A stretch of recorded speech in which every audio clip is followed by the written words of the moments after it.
Watching the sun bake, thinking it looks fake. All of the skies outside are covered in goo. Smoking a big dew, watching the YouTube. Time to go in now, but what can he do? Staley's going live again in Centerville, searching for truth, taking some calls. Some people claim there's something wrong with his brain, 'cause he knows we don't live on the ball. Chatting and ranting about the moon landing, community strikes and hate speech on YouTube. But he's such a cutie when he shakes his booty. Says Neil deGrasse and Bill Nye take the loot. Staley's live tonight, but not in Centralville. No one even knows that's now what it's called. All of his subs know he's not gay or insane, but they know he's got something for Paul. Stones and flip-flops, big man and his truth drops. Plenty of proof that our memories are good. Mandela affected, the facts are collected. It's a beautiful day now in this neighborhood. Staley streaming truth tonight in Centerville. Karen be on, call or watch the chat. Some people claim we got nothing to gain, but we know it's still and it's flat.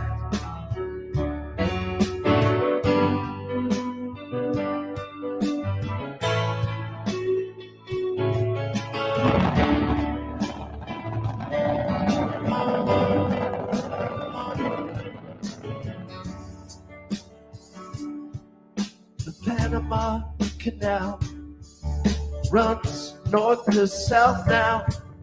Most people claim it was once east to west.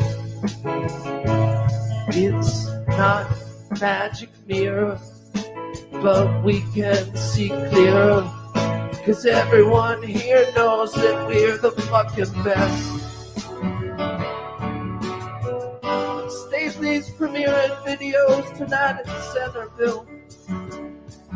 He might be at work, or or even in bed. Sometimes he claims he's going live on the main, but he don't.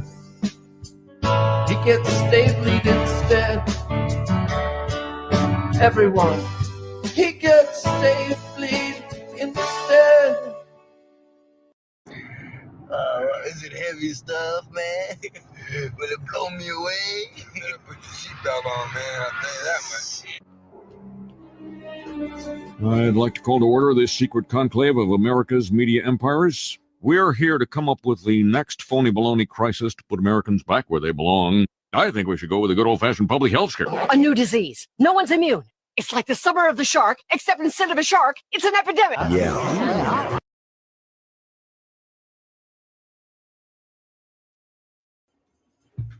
Hey. What's happening, bro? You tell me.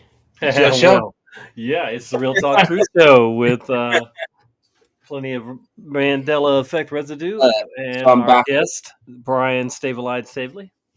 Let me fix my backwardsness. It looks like I'm backwards. Now I'm good. Okay. How are you? Pretty good for somebody that's on my way to go burn in hell. Well, I mean, not everybody can go to heaven. You're coming with me. You're not coming with me. Did you see what John wrote? Luke Ackman, he wrote that you're going to start a band, Steven Seagal and the Pigeon Peckers. Oh boy, yeah, man, unreal. Are you going to be the lead pecker? Huh? I said, are you going to be the lead pecker? No. Okay. Nobody's going to put any type of fear in me, especially the fear of hell, especially some maniac that's like drunk Santa Claus from a liquor store. So I subscribed to your new friend that you did the show there with. That was a good show that you just re-aired there. Yeah, I don't really know the guy, but I saw that he did a show with Dave and he did a show with John. Many Dave and John. So we're talking about Sov and Wake Up or Else. So I said, yeah, I'll go on.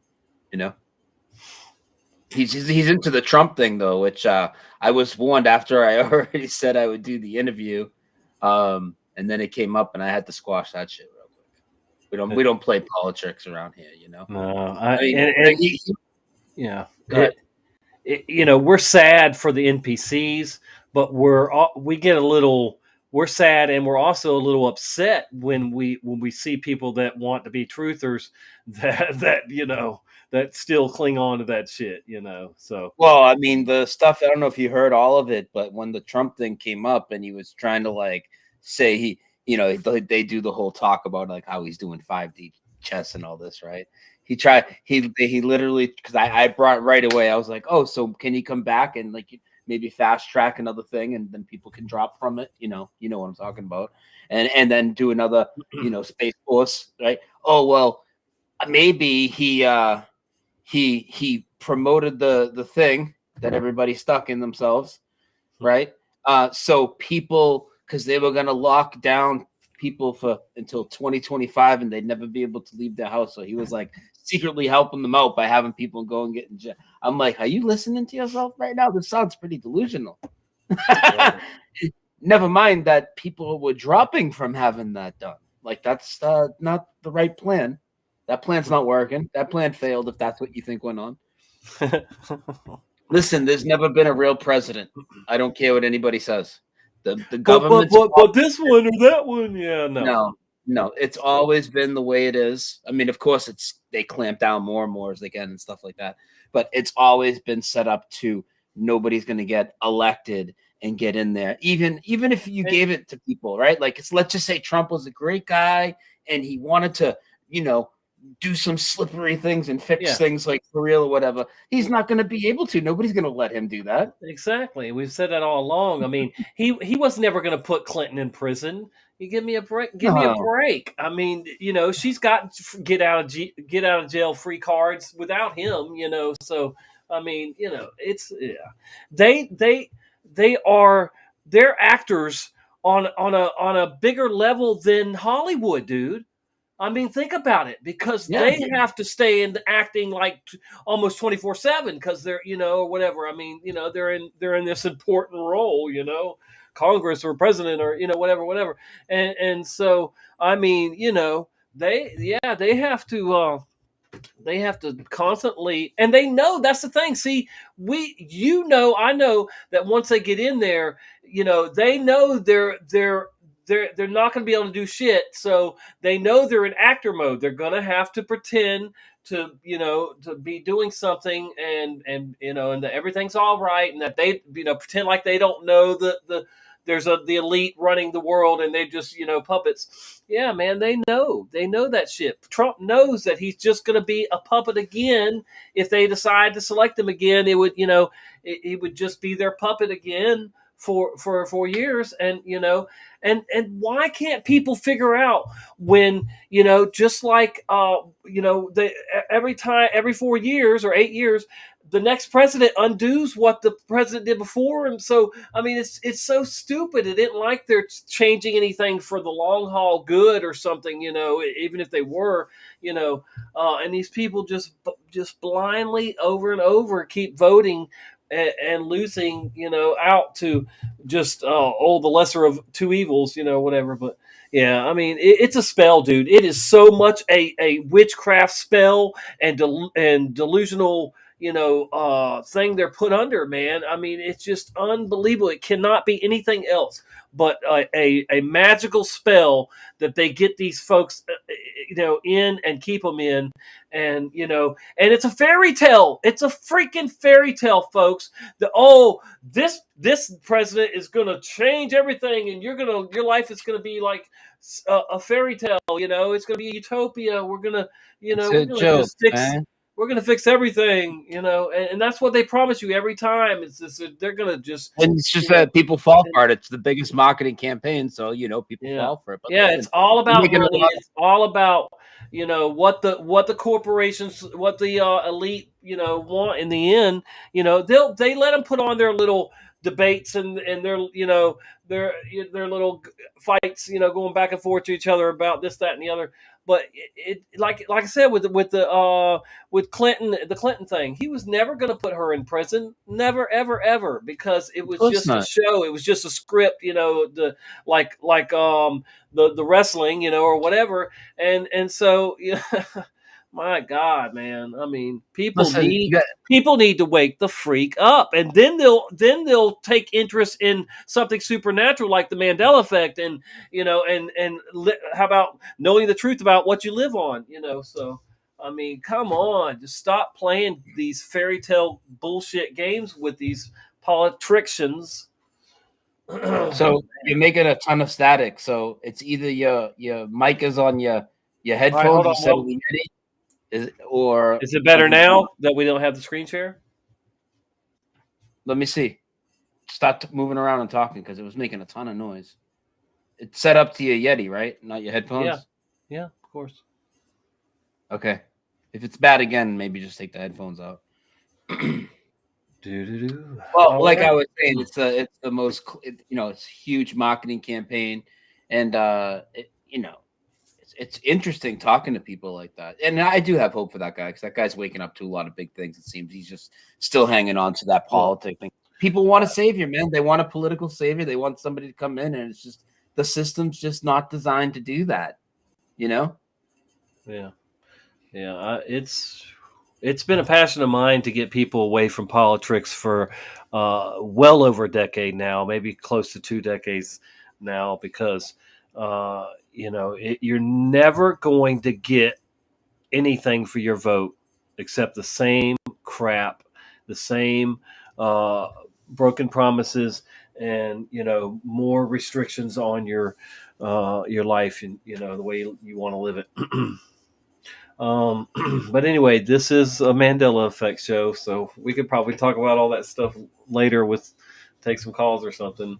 I'm still getting a lot of static. It might be me. I don't know. Maybe I should reset my headset. Well, ask the crowd. Do you guys hear the static coming from Tommy, or no?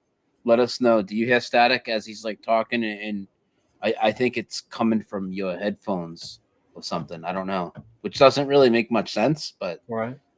what if you Well, try I on always, putting I it? always use these. If I take it off, you might end up hearing the air conditioning or something. Well, you Let's might be try it. hearing it anyway. But all right, what do you think?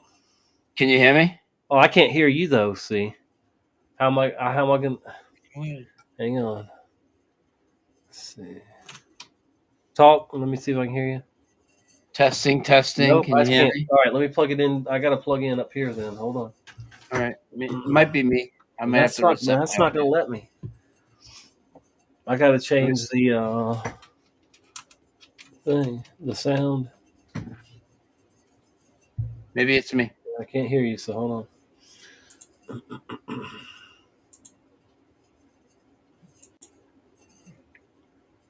Communications, speaker Yeti.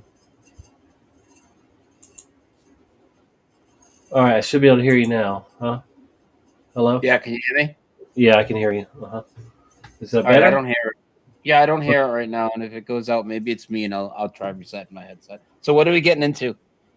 All right, I got a variety of wet residue, and we can talk about some of it or whatever. I don't know. We'll just go through it. All right, go ahead. I'm gonna reset my headphones real quick. Why don't you give the chat a shout out, and by the time you're done, I'll be ready to go. Yeah. Just trying to turn the volume down a little bit, but anyway. All right, let me. Wow, that's loud. Hold on, guys. Okay. Oh, I guess I'm just gonna have to do it from here.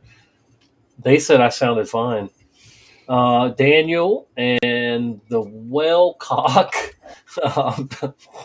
Blue Pac-Man 13, Westville, Warning, Yep. Sky Dome, Angela Baby Carson, The Casual Paradox, Salted Cedar, Pell Horse Rider, Push Button 62, Kimbray, Jehovah's Daughter Barbara, Skatesy, Singeman, RT. It was me, by the way. So Dragon Sage, Ryan, No Despair Bear, 7711 Lucas, and that's as far as it's going to let me go up. So let's see if anybody at the bottom here. Dragon Sage, if I didn't see.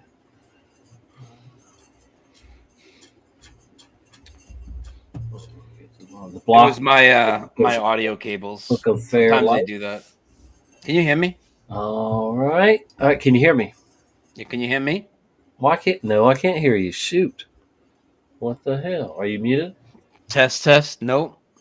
Well, I didn't change anything since you left, and I was hearing you All right. loud. I'll be right back. Yeah, maybe that'll work if you come back in. Sorry, folks. Hang in there. We'll get it. We'll get it right. It's 20 till right now. It's AKA time to smoke again. I smoke at 20 after and 20 till. And here's my best friend.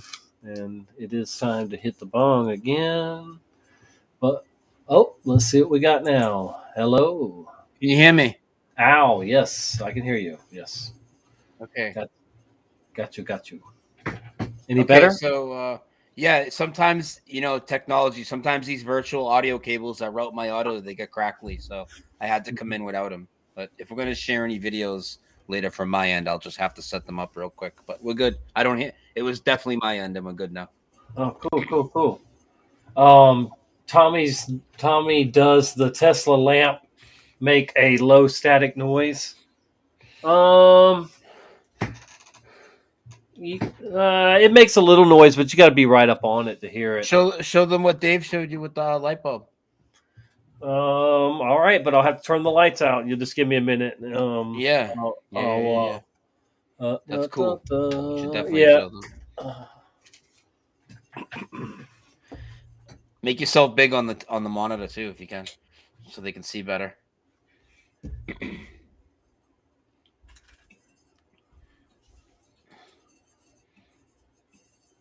It's charging the light bulb. You see it? The light bulb's lighting Probably up. hard to see. That's I don't know what. if y'all Yeah. will be able to see it like this. I'm Make going to yourself make a bigger. video sometime up close where you can see it, but it's definitely lighting up. I don't have to touch it. I can touch it. It doesn't matter, but yeah, I'm holding it right by it, and it's lighting up if you can't see it. Tommy. Anyway, that's that. Tommy. Could y'all see it? Well, I was trying to tell you, make yourself full screen, and they'd be able to see it pretty good. Oh crap! All right, I'll do it again. Then let's try. You're right. You're wasting half the screen. There you go. Okay. Now we'll be able to see it. Okay. Yeah. All right. Do it again. All right. Hopefully. Yeah, we can see it now. We could see it lighting up, but it was small. It'll be good now. Oh yeah, he has headphones and then on. Need some wireless headphones, motherfucker. See there, it's lighting up. That's cool.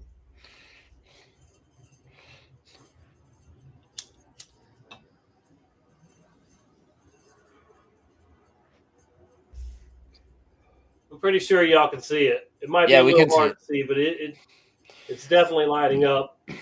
I'm an inch or two away. All right.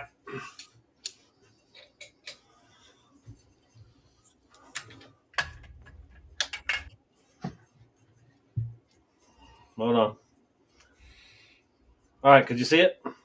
Yeah, we could totally see it.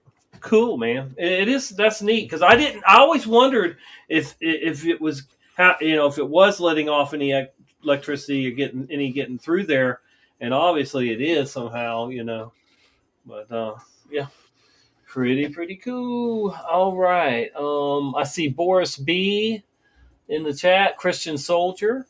A couple more people that I didn't call. Oh man. Woo. Snap into a Snapple. Okay, so into a Slim Jim. I am going to go ahead and attempt to start doing the whatchamacallit, and you just break in anytime you want to comment about any of it that I'm showing. What's the whatchamacallit? I want to know what we're getting into here. I hope it's nothing criminal. How can I turn you down a little bit? Because hang on, let me see. Let me go. You're loud. You're loud in my ear, and maybe not for them, but in my ear, you're loud. Okay, so let's ask them. Are our levels even, or should I turn my mic down, or should Tommy just adjust his headphones? It's probably your headphones, but we'll see what they say. What do we sound like, guys? Are me and Tommy even, or am I too loud? Hello. People that don't stream don't know how this stuff's a fucking pain in the ass. It's really not easy to get shit right. So we have to ask you. We're even. Everybody says we're even. So just turn your headphones down a little. All right, how? Because I've already turned my volume down.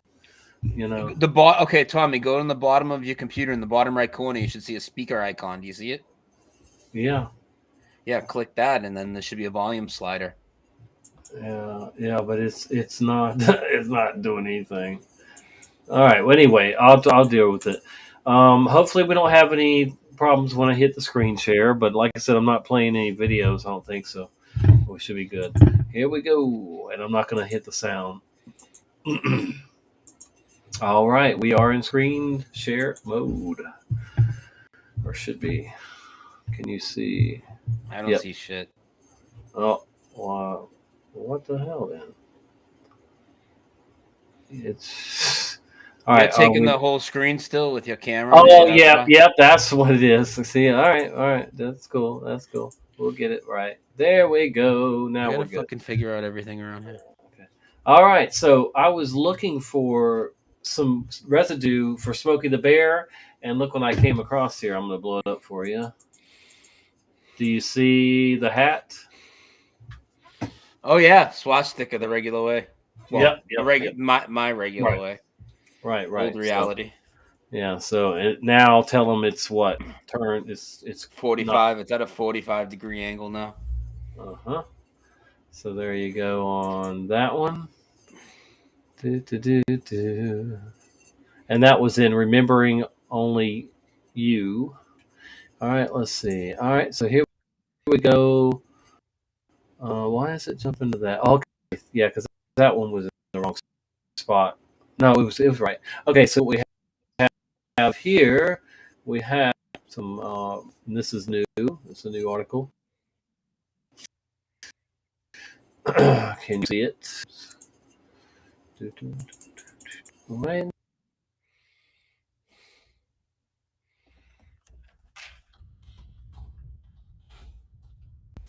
I lost your voice, Tommy. Audio's you cracking. lost my voice. And I lost your voice. Can you hear me now? You're cutting out for everybody. I know. I think I can't hear you at all. Yep, I know what's happening then.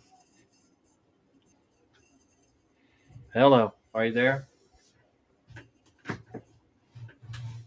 Can you hear me?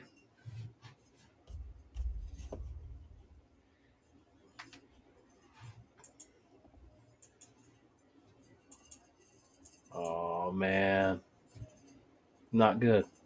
Hey, can you hear me? Can you hear me? Fuck, I can't hear you. Can you all hear me? Can you hear me? I can you hear me? you. Yes. Mm-hmm. I can't hear you. I'll leave and come back.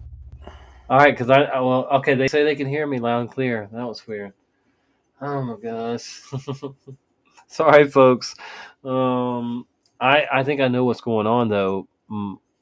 Somebody is playing video games online in my house, and that is probably messing with my show right now.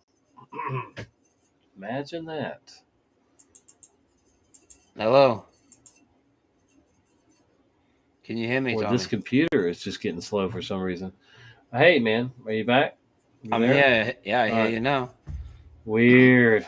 Yeah. I don't think it's my computer. My computer's running really good right now, and our okay. All right. Fast. Well, it's either somebody's playing video games, and it's that, or this computer is it's your old laptop, so it's I'm gonna have to replace it eventually. Yeah. But I normally don't have any problem doing this, No. So Restream sucks though too. I mean, I don't know. I would suggest using StreamYard next time. If you my god, I've had problems with StreamYard, so I started using Restream. I mean, it's I don't know. Yeah. But I'll try it again sometime. But yeah, it's probably an internet. It's probably an internet issue, honestly. Well, mine says network connection 10 out of 10. What does yours say? Oh, I don't know, but I know that your speed, though, even when it's 10 out of 10, your speed's very low over there. I tested the speed when I was there. It's not very fast, so could be. It's usually enough. Usually plenty. It's usually plenty, but like I said, yeah, but fucking you got Grover on the couch over there streaming. No, my daughter is playing video games, not Grover. No, Grover, bend over. For you. All right, so I'll just kill my camera and try it again. Yeah, kill the camera. See if that helps, because this sucks otherwise. All righty then, we are back in screen share, so I'm going back over here. All right, so I have 5 ounces of avocado sliced thin from 1 medium Haas avocado. You bet your was Haas, folks. Are we good still? No, it's starting to clip out as soon as you put the fucking screen share on. It starts to get laggy again. But keep going. I still hear you for now. But yeah, that's what's doing it. Okay. All right. Great. That's just great. Okay. Here we go. Holy moly. All right. This is another avocado one. Can you hear me? Yeah. Okay.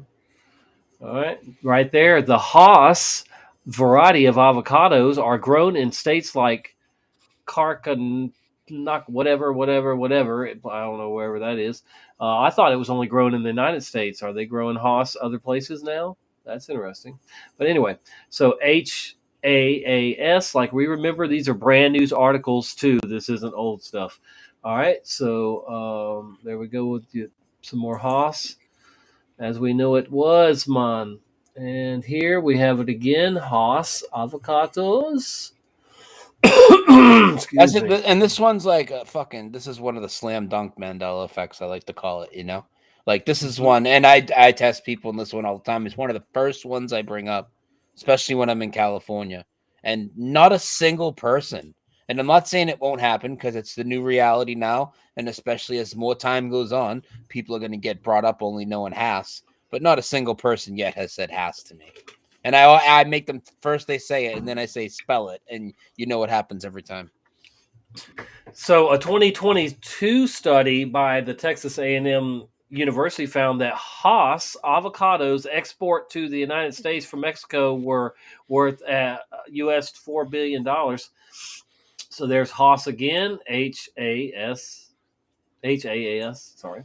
Like we remember. And this is from August 2nd, 4 days ago. So there you go. We have from channel 8 KPAX another Haas avocado, and this is from I don't know. Right here, August 4th. So this one is 2 days old. So again, not old stuff here. Yeah, and this is again, this resonates with everybody, even the deniers. So again, are there bad Mandela effects out there that people put out there? Of course there are, but there's too many ones that are absolutely 100% real, and this is one that is just so obvious. I don't know how anybody this couldn't pique your interest. Even Subway did a commercial a few weeks ago, and in the commercial they promoted the avocado in their sandwich, and they say we only use Haas avocados. Well, I should go, just like the Walmart thing. I should go there and buy a sub, eat it, and then sue them for false advertising and give me a Haas when they told me on the commercial it's going to be Haas. You know, I really got to start doing this stuff.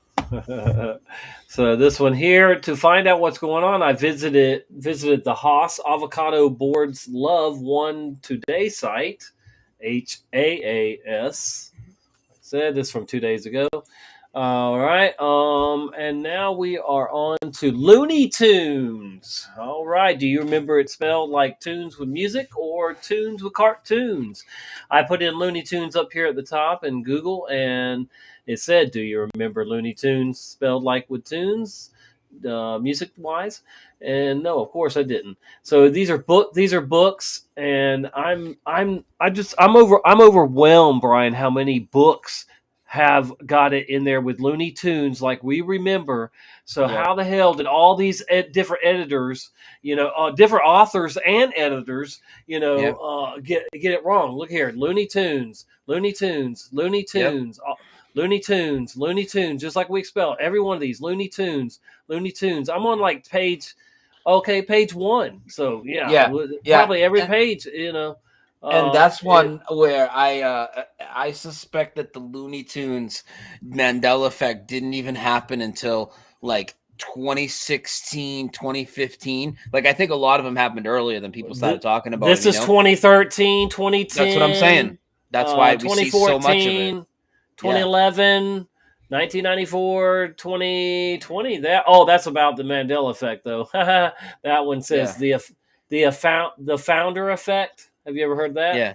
No. Well, so my point is, and of course, people could still put Looney Tunes in the books as residue after it changes because that's what it remembers. But I really think that the window, like there's so much time where it was always with the 2 O's before it changed. I don't think it changed to like 2015, 2016, because remember the company got the website, they registered the old domain, and then they waited 2 years during that time frame around, and then they registered the domain name of what it actually is now in this reality. So I think that was like I think that's about when that change happened.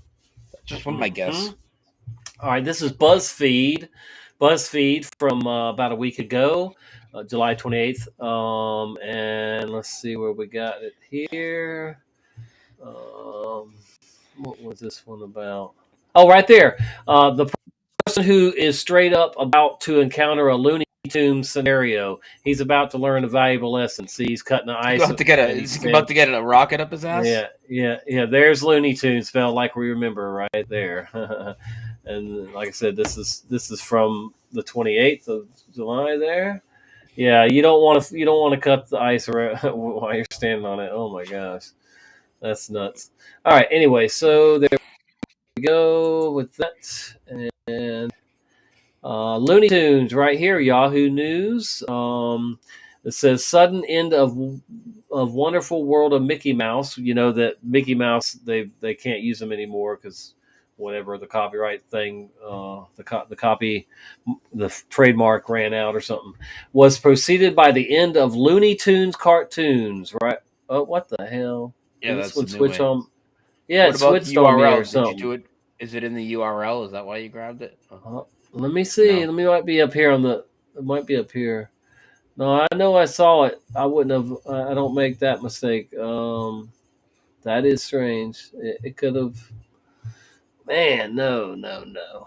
All right. Here, Shil. Well, we're moving on. Look at the eye. Look at the eyes on the skeletons. Tommy the gatekeeper. Tommy. Look, I'm making up for it. See, there's the eye sockets on the skeletons. All right, we're getting out of here. All right, I got more though. It doesn't matter. So let's see. Later, we have T3.com talking about where we at?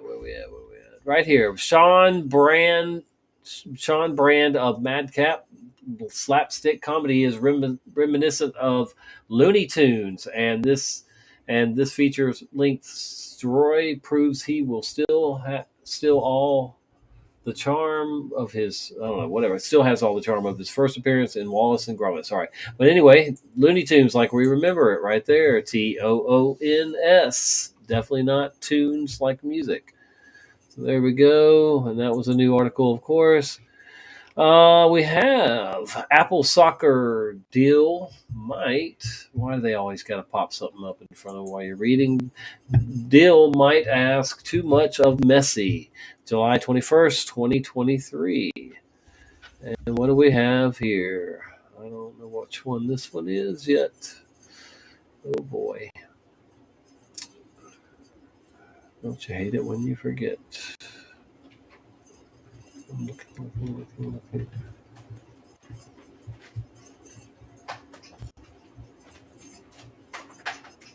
Wow, that's loud whatever you're doing. I don't know if they can hear it that loud. You're pretty loud. All right, I'm skipping this one. I don't see what this one was for. And we have, it must have been Looney Tunes. Okay, Looney Tunes right here in screenrant.com. And this is from, I'm not going all the way back up. Forget about it. I'll lose it. Probably already lost it. Right here. The second half of number 1071 is a smorgasbord of over-the-top, eye-popping animation and silly Looney Tunes inspired sound effects. Bam! Looney Tunes. TOONS. So many people that it was, and that was 10 hours ago. Published 10 hours ago. Yep. Okay. Wow, that is loud. I'm not doing anything. I'm standing here. What are you hearing? Oh, I like loud noises. I don't know. Right now, you hear noises? I'm just standing here. I'm not touching anything. Well, not that's the second, but periodically. Are you fucking with me? Dude, look, I'm not doing anything. You got something open on your They're computer? saying you're loud too. They're saying you're loud too, though. Who's that? I don't see any of that. Stavely smoking that loud? Well, maybe not. Okay. I thought it was something about your microphone. All right, we'll deal with it. Here, Tommy, here's the fire. Oh, God. It's all yeah, good, you're standing in a lake of fire, dude. You didn't know? You should have never done this show with me tonight. You're gonna burn in hell. Look, Looney Tunes right here. DC Comics, Looney Tunes, and more. This is new too. This is from InsideTheMagic.net. Looney Tunes. All right. Am I stuck? Am I frozen? No, that's not good. No. Are you? Okay. No. Okay. Here's another one that is studyfinds.org. Also a new article, and it says Rolling Stones Keith Richards and Looney Tunes Pepe Le Pew. And it is tunes like we remember. TOONS. And this article is from 7 hours ago. So I'm telling you, this is smoking hot, brand new residue for you. Here's another Looney Smoking Tunes. hot, fresh off the press residue, baby. Yes, Looney Tunes characters, Slap ya. 19 right there. Michael Jordan alongside Looney Tunes characters. And this is from July 12th, so last month, but still new. And Looney Tunes again. Why is there so much new Looney Tunes residue? I'll take it though. I don't know. This one even's got the my. Never mind. Nope, that's wrong. All right. Let's see. August 1st, so 5 days old there, and talking about Conference Center gets an animated makeover to become the Looney Tunes Hall of Fame. That's dubbed the Chuck Jones Cinema. Wow. Okay. Well, there we go. I'm glad they have the same memory we do. And how about a little Steven Seagal? Seagal. Yeah, he's a seagull now flying around. Steven Andrew Seagal Davis is now Seagal for people that don't know, and he's performing live this weekend with the Pigeon Peckers. So there you go, Steven Seagal, right there. Segal. Only one A in there, like we remember. Let's see if it's going to show us another one here. No, I guess not. It's probably down here somewhere else. Yeah. But anyway, so that was from August 4th, 2 days old. The Fugitive at 30. They're talking about the movie The Fugitive. All right. Steven Seagal right here. This is some Russian crap, but, he says he's Russian now or whatever. So, but anyway, right here, it says there will be the famous action actor Steven Seagal, spelled the way we remember it, Segal, who has been living in Russia for years, blah, blah, blah, blah, blah. Okay, so Seagal, and that was that one was from March, but I knew I hadn't shared it, so that's why I did that one. Okay, now check this out. I find more residue, Brian, for Jif peanut butter spelled with 2 F's than I'd even do for Jiffy with a Y, with Jiffy peanut, Wow. And these are books, okay? These are books. Again, I mean, you could just fire all the editors. I don't know why they, can't catch these misspelled words, but here we go. Choosy Moms Choose Jif, and it's got Jif with 2 F's, in a book. Strategic. I'm getting caught mouth thinking and writing. All right. Anyway, Jif peanut butter with 2 F's. Jif peanut butter with 2 F's. Jif peanut butter with 2 F's. Jif's peanut butter with 2 F's. 2 F's. 2 F's. 2 F's. 2 F's. Everyone on this page, and that's just the first page of Google with Jif peanut butter with 2 F's. Yeah, that's pretty crazy. Many, many more. All right, right here. This is an article talking about GIF, GIFF, like on the internet, a GIF, and then it says remarking GIF, JIF, is a peanut butter brand. Well, no, not anymore. But that's how I remember. I remember Jif and Jiffy, so I remember Jif and Jiffy. And Jif was spelled with 2 F's, and so that's my memory. You remember 2 Jifs and a Jiffy, right? You remember 2 Jifs and a Jiffy because there's all 3, right? Or you don't know? You didn't remember the new one because then it came later. I don't remember Jeff. Yeah, I mean, I don't remember Jeff with 1 F, but that's what it is now. That's what it is now. Yeah. Okay. Anyway. All right, so there we go. Jif with 2 F's. All right, how about this? This is just off. This is something I found. The Curious Origins of the Dollar Sign, and this one's got the two lines. Have you ever seen this? I've seen some things on this. Yeah, that looks very familiar, actually. Yeah. The S standing for United States or units of silver, but let's see, and then what does it say? Yeah. Anyway, this is back in the 1700s. But, nobody knows for certain who invented the dollar sign. That's pretty interesting. Civil War era advertisement depicting the dollar sign as a snake in 1861.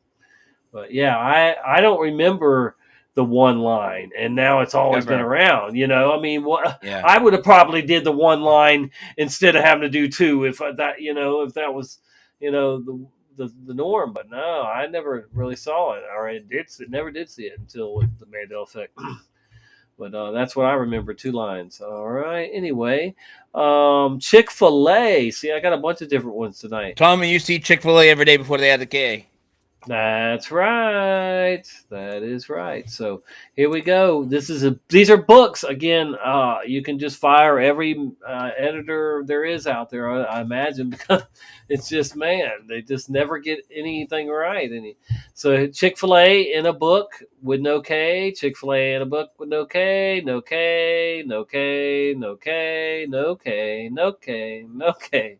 No K, no K, and I'm on page 10. And I mean, man, it's all both sides. Zoom your pages in so people can see it a little better. It's well, they know it though. I mean, that's when it starts getting messy. You know, the computer starts getting glitchy when I do that. I used to do that when it's fine, but it's not. So y'all got to take my word for it tonight. You can do this yourself, folks.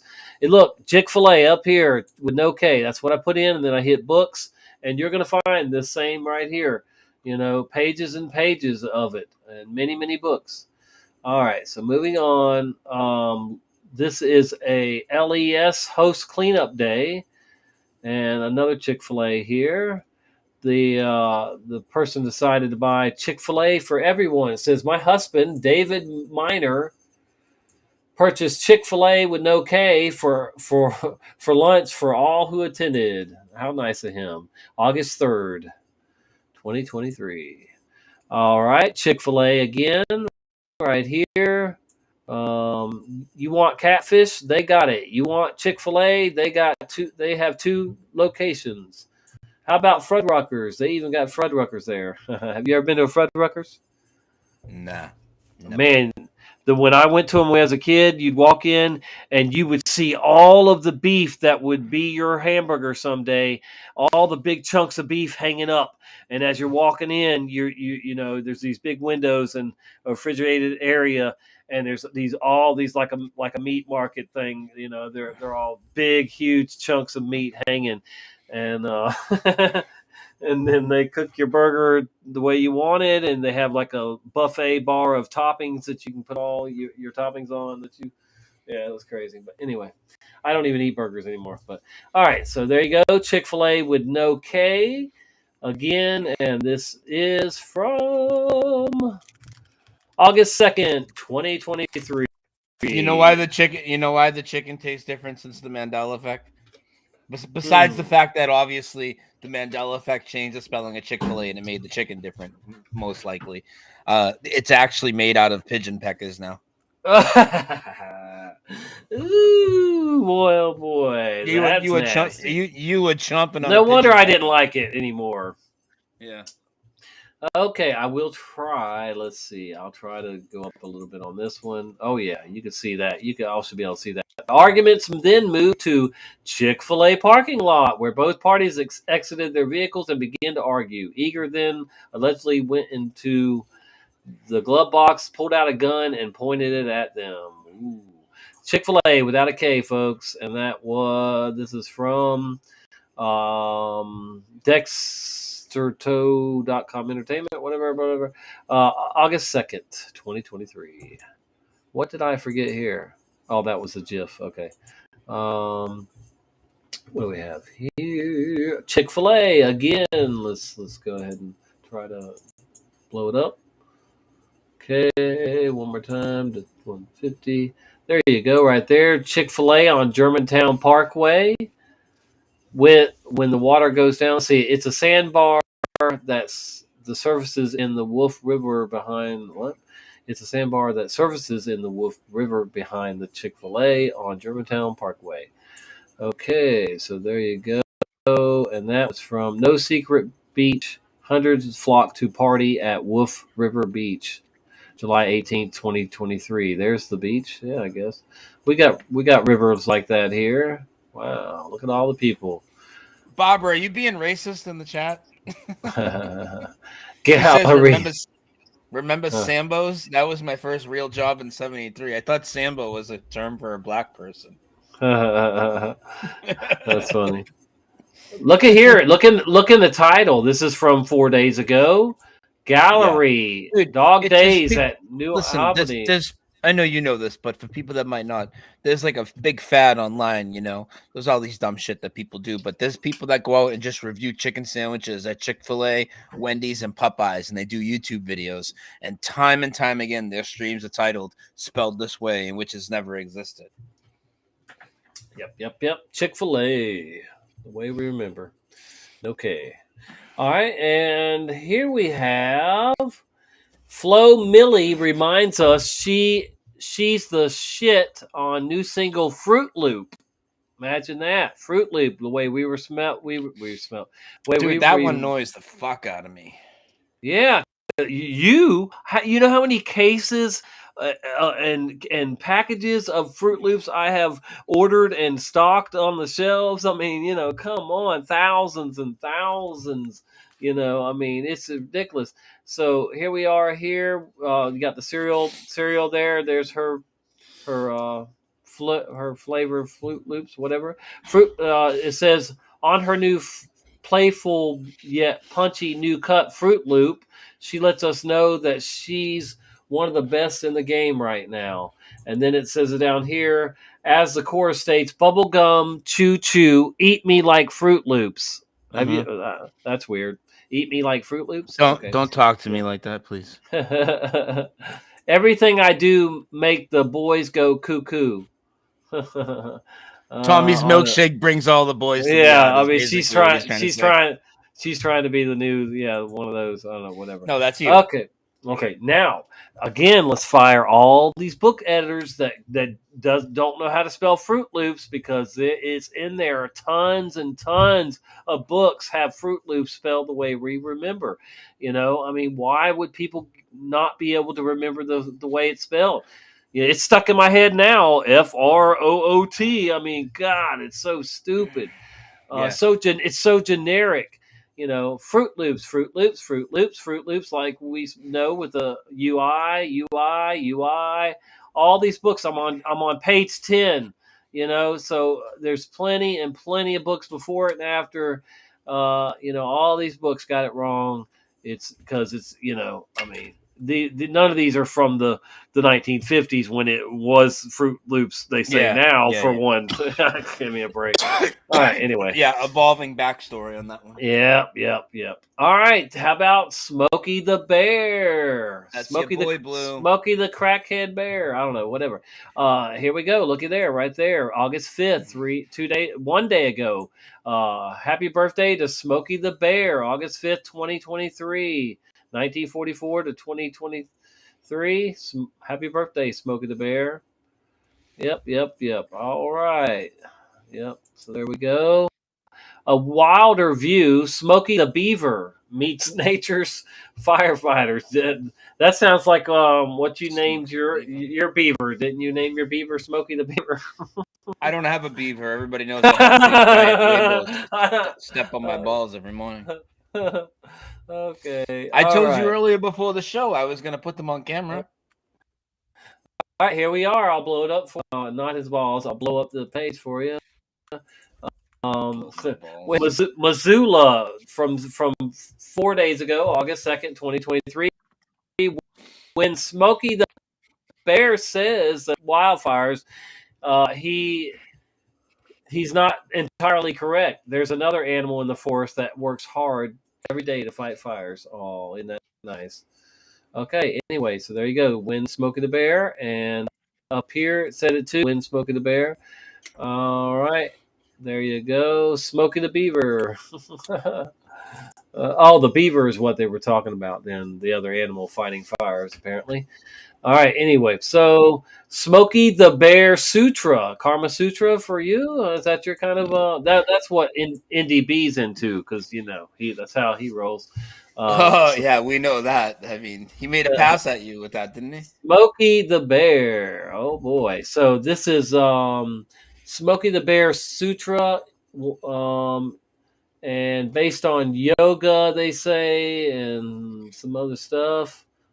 So bear sex, I guess. Smokey the Bear sex.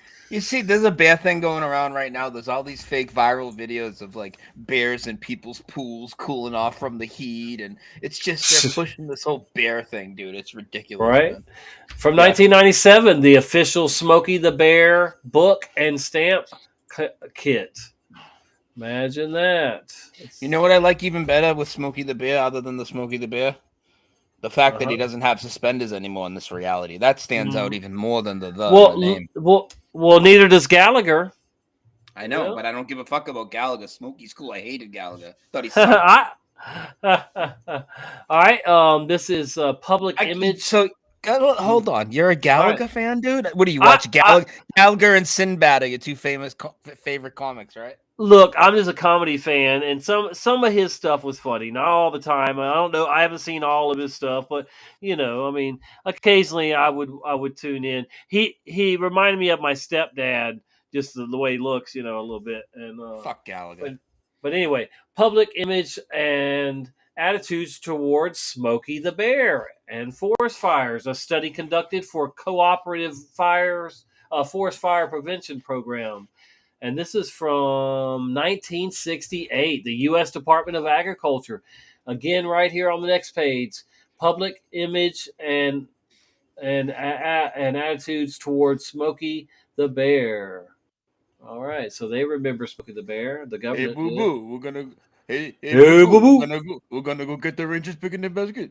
No, hey, boo boo, how about fetch me a picnic basket? Gee, I don't know, Yogi. Okay, boo boo.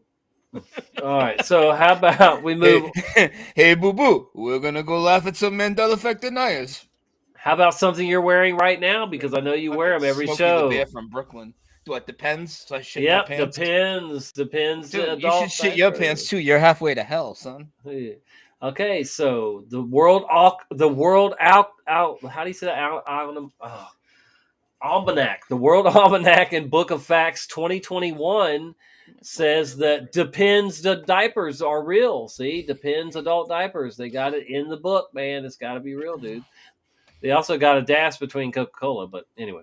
All right, so Depends. Another book, Depends adult diapers with an S. Depends. All these book editors suck, huh? Depends. And I'm on page 10. Look how I keep stopping on page 10. It's like, damn, 10 pages in, there's all these, I mean, it's endless, folks. How many people know that that's the way stuff was? When you see it in these books, it's just like, yeah, man, you know it. Smokey the Bear, a book by Jane Warner Watson in 1968. Smokey the Bear. She just a tale of a bear cub and how he became the symbol of forest fire prevention. She wrote the book, Smokey the Bear, and she's wrong. Wow, she wasn't wrong, but she is now. Okay, Febreze. Now this is another one. I worked in grocery stores for years. I ordered Febreze. I ordered Depends. I ordered Fruit Loops. I ordered on and on and on and on and on. All right, so here we go. They remember Febreze like we do. Oh, 4 E's. 4 E's from Tommy Quadruple T. Yep, there you go. He likes to suck on these. 4 E's from Triple T, from Quadruple T. All right, so he likes to suck on these. Funny guy. The last spot. So, but this time it was just a replacement for Febreze. I hope that smoke from the fire pit would never cover up the trashy smell in the shelter. Smell in the shelter. All right. Anyway, there you go. That was Quad T, the Dick T's. This is from. All right, settle down. This is very July 26, 2023, and that is thetrek.com or .co. All right, the US the sun.com, the US Sun. Febreze, and this is new too. Let me see what the date was. It'll say it somewhere. All right. Anyway, cleaning fans. Hotline bling cleaning fan wows with decluttering hints, but it's her rhinestone uncrusted Febreze with 4 E's bottle, which has people talking. And this is from July 21st, 2023. There you go. She bedazzled her Febreze bottle, and they remember 4 E's with Febreze like we do. Yep. All right. Okay. Anyway. Moving on. Febreze again, and this is from July 27th, 2023. And as a part of a new series, in case you missed it, Monday adults are invited to our DIY laundry detergent and Febreze program. Monday, August 21st at 6 p.m. Febreze with 4 E's. Gotta love it. All right. Christopher Reeves. Christopher Reeves sucks on these. If you clean them with Febreze. All right. Anyway. Okay. Clean his Here we wheelchair go. with Febreze. God, I tell you, every editor in the world is Mandela affected. I mean, they just with know. Christopher Reeves too. That's a good one because, like, okay, there's a lot of celebrity name changes, and I know people. I know it's definitely. I understand the argument. Reeves, Sally Fields, maybe Field. Maybe you mixed it up, but I get it. But like he had with his medical condition, so there's tons of medical journals and websites and stuff that talked about him, and they all have it. Not all, but tons of them have it with the S. You know. Right. A lot of residue for him. That's all I'm getting. Tons of books know here that Christopher Reeves, Superman, had an S not only on his chest but on the end of his freaking real name. How about that? Can I tell people my 2 biggest anchor memories for Reeves? Of course. Besides knowing Christopher Reeves played Superman, and no, I didn't mix it up with the other guy they tell you mixed it up with. I didn't even know who that guy was, George Reeves, till they told me later that's who you mixed it up with. No idea. That was way before my time. But, so two iconic. You are pretty old though, but no, even that's older. One is an anchor memory. We used to jump off the roof. Out my second floor window, there was like a roof that was like the porch roof, and we would jump into the pool, and it was just a small pool. And so the neighbor would always run out and say, this was shortly after his accident, you know, neighbor would always run out and say, you're gonna get paralyzed, you're gonna end up like Christopher Reeves, you know, over and over. But also, if people remember when Superman came out, those credits that they had in the beginning of the movie were very like that was like a new thing. That was a big deal. And man, when his name would scroll by and those big block letters coming through in outer space, it was Reeves. There was an S there. 100%. Yeah. Right. Saw it all the time. I watched Superman a lot. I know we kind of all did, but that's definitely a movie I watched over and over the first 3 at least. The 4th one was terrible, but the first 3. It's 4:24 somewhere. Holy moly. You all right, man? I just hit the bucket ball.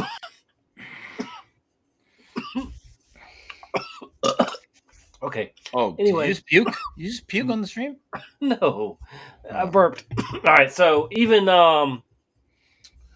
Yeah, Eminem has like 50 songs where he's rapping about Christopher Reeves with S over and over and over and over again. I played that clip. Somebody put together a great compilation about 5 minutes long, all Eminem songs. I mean, that makes sense because they both turned out to be gay, right? Or bisexual. What, they are? I don't know about all that. I don't know. What?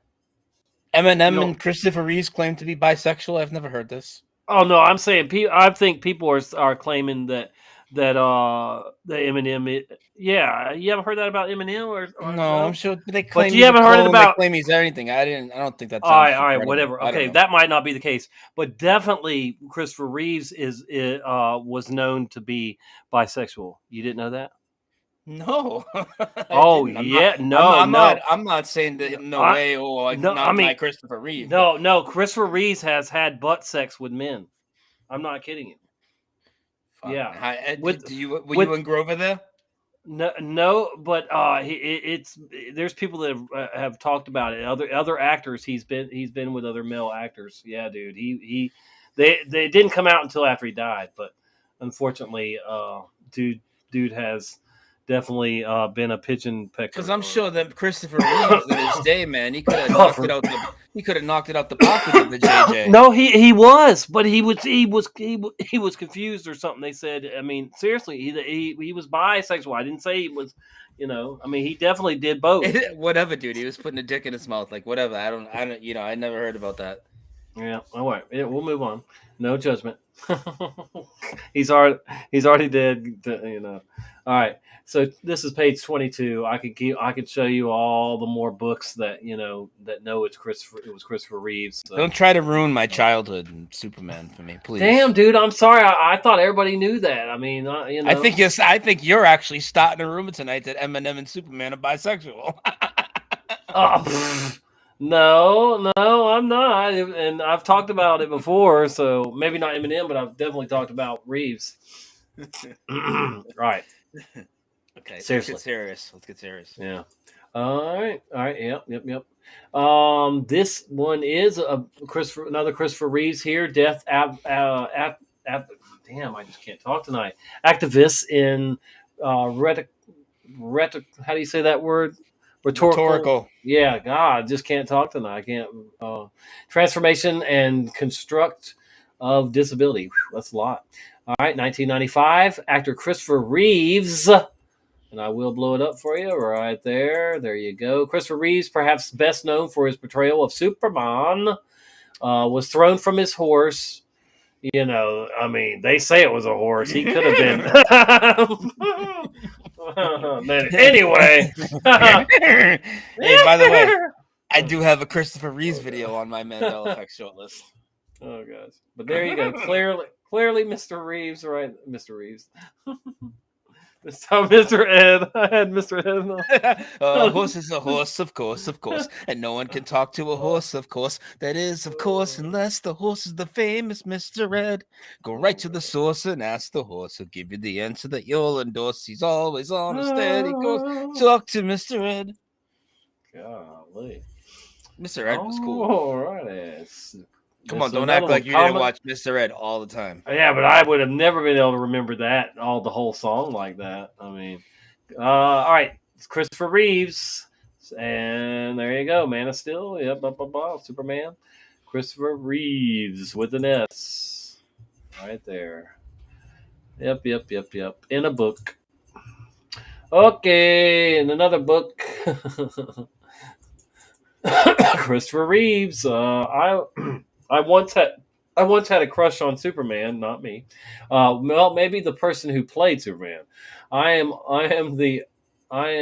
of the old school and looked upon Christopher Reeves as someone who could do anything, like have butt sex with a man. Okay, anyway. So now we know Tommy's fantasy. He grew up his whole life wanted to fucking fuck Christopher Reeves. Oh no, just to out him. Right, anyway. Tommy used to be Lois Lane for Halloween. God, you're sick. Cross dresses Lois Lane. Okay, in Superman starring Christopher Reeves. Another book. There you go. Christopher Reeves again. All these books. Wow. Okay, here's a joke for you. Why did O.J. Simpson want... No, that's not it. Hold on. Oh, yeah, here it is. What is it a joke about him killing his family? I love it. What is the difference between Christopher Reeves and O.J. Simpson? I don't know. You can read it. Christopher Reeves got the electric chair and O.J. walked.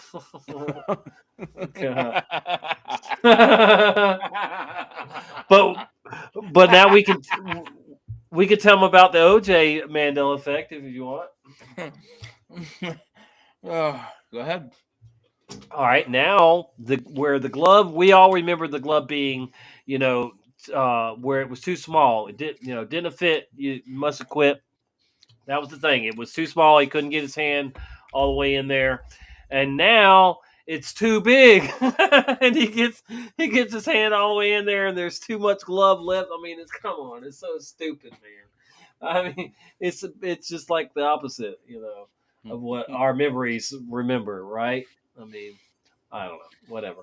Okay, so moving on. Rostabicity used to have to rub cream on a horse's ween. Oh God, It was that's too much. Ooh. So, did it ever get hard when you were doing it? Oh, he was saying he had to do it. Oh, Yeah, he used to God. fucking rub lotion on horses' cocks. Oh, poor guy.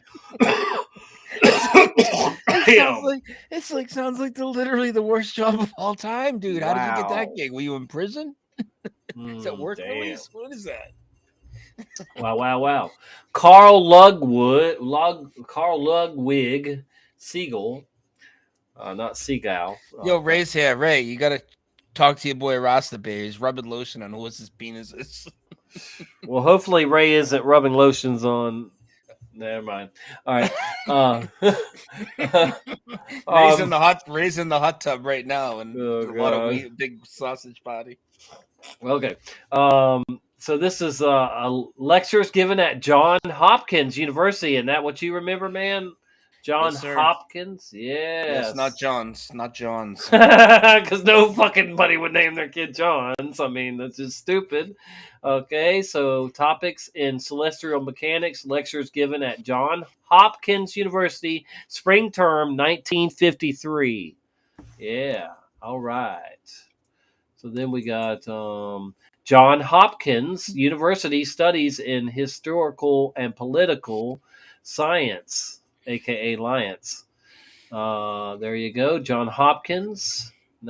Yeah, right here. Johns Hopkins University studies in historical and political science. Blah, blah, blah, blah, blah. Johns Hopkins University. Yep. All right. Anyway. Johns Hopkins confirms Move It breach. Apparently, they're getting sued over a data breach they had, and they lost a lot of people's stuff. But there's the symbol down there that's been Mandela affected, Johns Hopkins University. But right here in the title and the link above, Johns Hopkins. Yep. Hopkins. John, not Johns. All right, we have. Let's see. Johns Hopkins University. Yeah. Johns Hopkins University. John right there, not John's. That one is John's. But yeah, quite a bit still, even in the books too. And then we have one left that let's see, did I even get to it? I was about to start looking up objects in mirror may be closer than they appear. Of course, that's not what it says now. Yep. Now it says they are closer than the. Anyway, all right. So wow, man, we got through those pretty quick. I would say. I don't know, maybe not, but should we open the phones for a little bit, or what?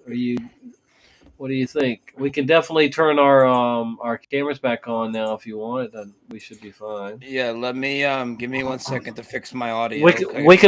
We could play a song too. Yeah, I gotta switch my audio real quick. So give me a second. I'll be right back. Cool. I'm gonna do a shout out here. We got Boston Ray, Mud Flood. We got RT.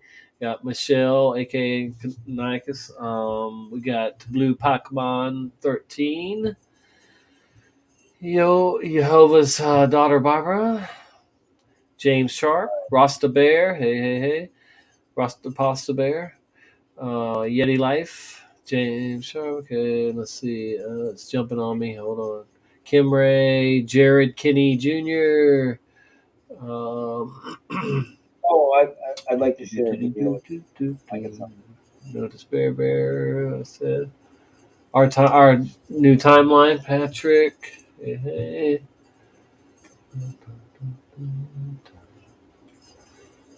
GT Mustang. GT 1982 Mustang, I should say. Ryan. Push buttons. Let's see. Boris B. Live music. Salted Cedar. Philibaka. What is that? Stephanie Martin. And Christian Soldier. All right, I think I'm getting up to where we were before. Maybe not. Let's see. Yeah, they ain't gonna let me go any farther, I don't think. Oh. All right. We've been on for 1 hour and 19 minutes. It's 3 minutes to 20 till, so time to plug it with a Flat Earth Farms nugget or do a dab. Hello again, Angela Baby Carson. Good to see you always. You're like one of my sisters to me. So, All I know you right. Brian you wants said- to play something, I guess, here. yeah, I'm gonna show this real quick because this channel, Sacramento Truth Movement. I can't hear you. You must be muted or something. You can't hear me? Oh, I hope you. All right, you probably got to come back out. Yeah, go come back in. Since you changed your settings, just bear with us here. Just trying to get set up to where we can take some calls at some point. So if you want to call in, it'll be Brian's number that he uses on his shows, of course. You hear Just me waiting now? for. Yeah, I can't hear you, Brian. Can't hear me? What the fuck? But I'll let you know when I can. But I cannot hear you, man. What about now? Can you hear me now? But it seems like you're trying to talk, and I cannot. I can't hear you. Dun, dun, dun. 66 people watching between YouTube and Twitch. Now Brian just went all the way out. Let's see what happens. How about I show you something while we're sitting here? Ooh, look at there. That is ice cream cake. Flat Earth Farms ice cream cake. Man. Yum, yum, yum. All right, Brian's back. Let's see if we got him now. Yeah, it's the Brian. connection. Yes. They could hear me. They could hear me, but you couldn't. That's fucking weird. Wow. Okay. All right. All right. So, like a month or two ago, I was I forget how it happened, but this dude rolled up on Dave's show, Sovereign Soul show, and insinuating that I was a Mossad agent in the Mandela effect of psyop, and offered absolutely nothing. Like you could tell this guy didn't even know a fucking thing to even formulate any sort of argument about it. It's just a psyop is type of thing, and really smug attitude from this guy. And he made a couple videos talking shit. Well, he put out a video today because he wants to jump on board with the Jurassic guys and say that I'm going to burn in hell. So and accuse me of being a Mossad agent. And I just thought, since you want to take a play instead of playing a song, we'll play this little 4-minute video because this just came out today. You sent it to me. Yeah, cool. Let's do it. It's 20 till. So I think you should start emailing this guy and tell him that you've got plans to shoot Trump, and he'll start saying that. He'll say that he'll start saying that you're the one that's gonna shoot him and he's gonna come back to life or something. I'm not gonna threaten the presidential candidate. He's not a president anymore. Who cares? Whatever it is. I'm not saying those words. No, I know. Yeah. But just so people don't know, like this Jurassic he's cuckoo. guy tell me to burn in hell and all that. Not only is he cuckoo, I had no idea who he was, and he was already telling people that I'm going to burn in hell. And then he did the Mandela effect stream. It got brought to my attention, and then he continued to do what he was doing. So it's not like I'm picking on this guy. Before I even know who this guy is, this crazy fucking nutbag is telling me to burn in hell. Well, you got the Sacramento Truth guy. I don't know if you remember. He was on Dave's show. He kept saying, "Call for an uprising." My uncle, like as if we give a fuck, right? But that was his shtick. You probably remember him. Well, he put out this video today, and he also not only does he play a clip from the old man. This is the one I sent you. This is the one I sent you. Yeah. Okay. Right. Oh, okay. Here we go. So Mossad agent Brian S. Stavely, abbreviated BSS, bullshit scammer, has shared a video from Jurassic Liars, narrating on how the Mandela effect is a total scam and a bullshit psyop narrative.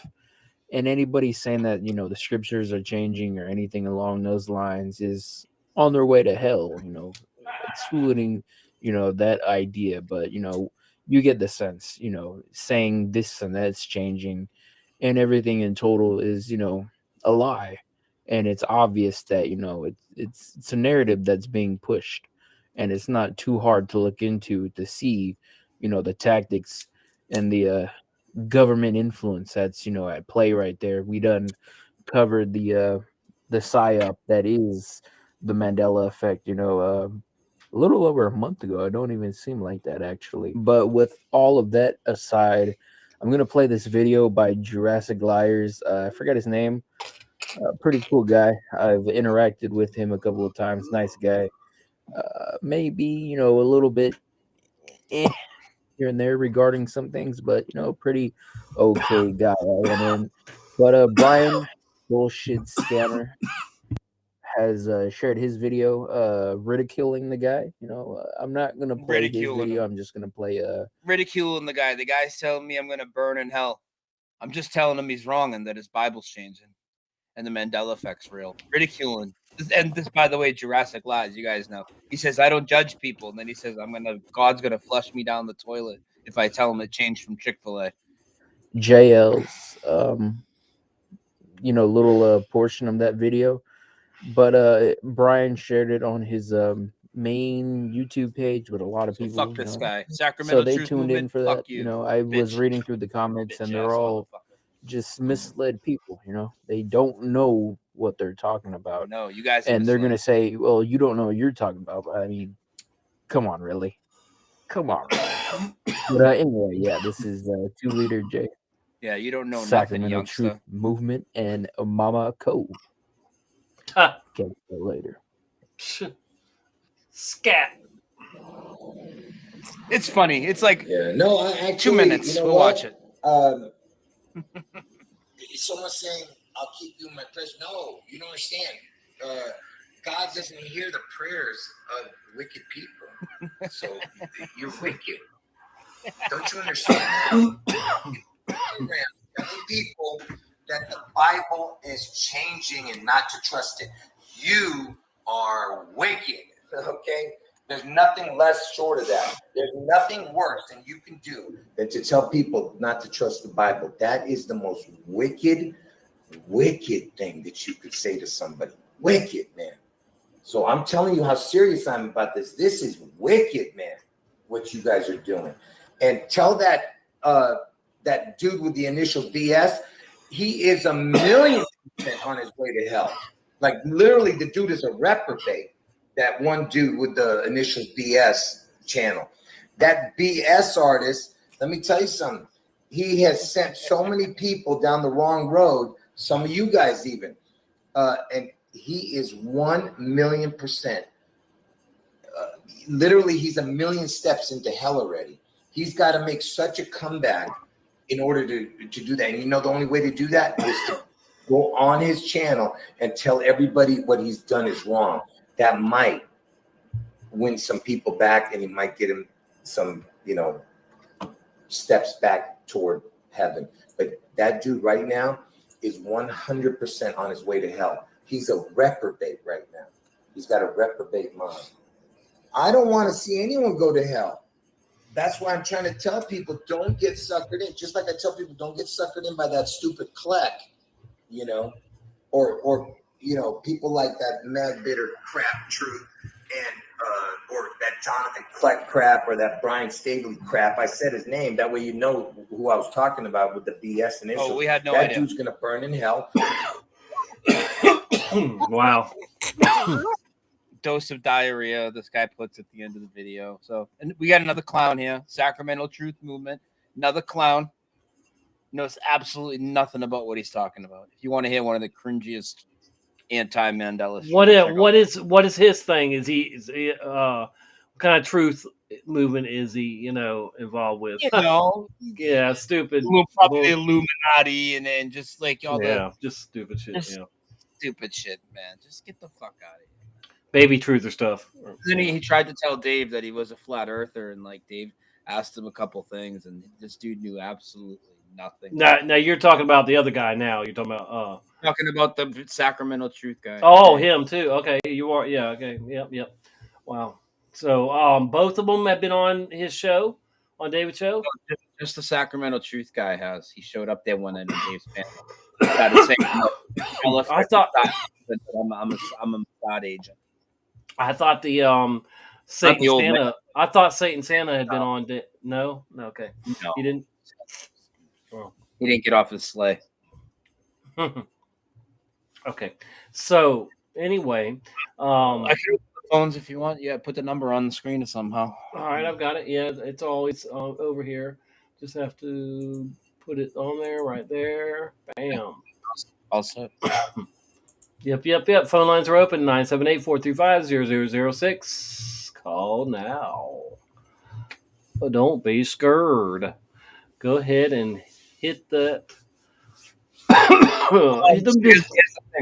Here's the thing. So these guys are really not worth my time. But here's the thing. Let me tell you. I do this because I don't think I'm going to wake up Santa Claus. But if I did that, dose of reality. I mean, whatever this is. Real talk, true show.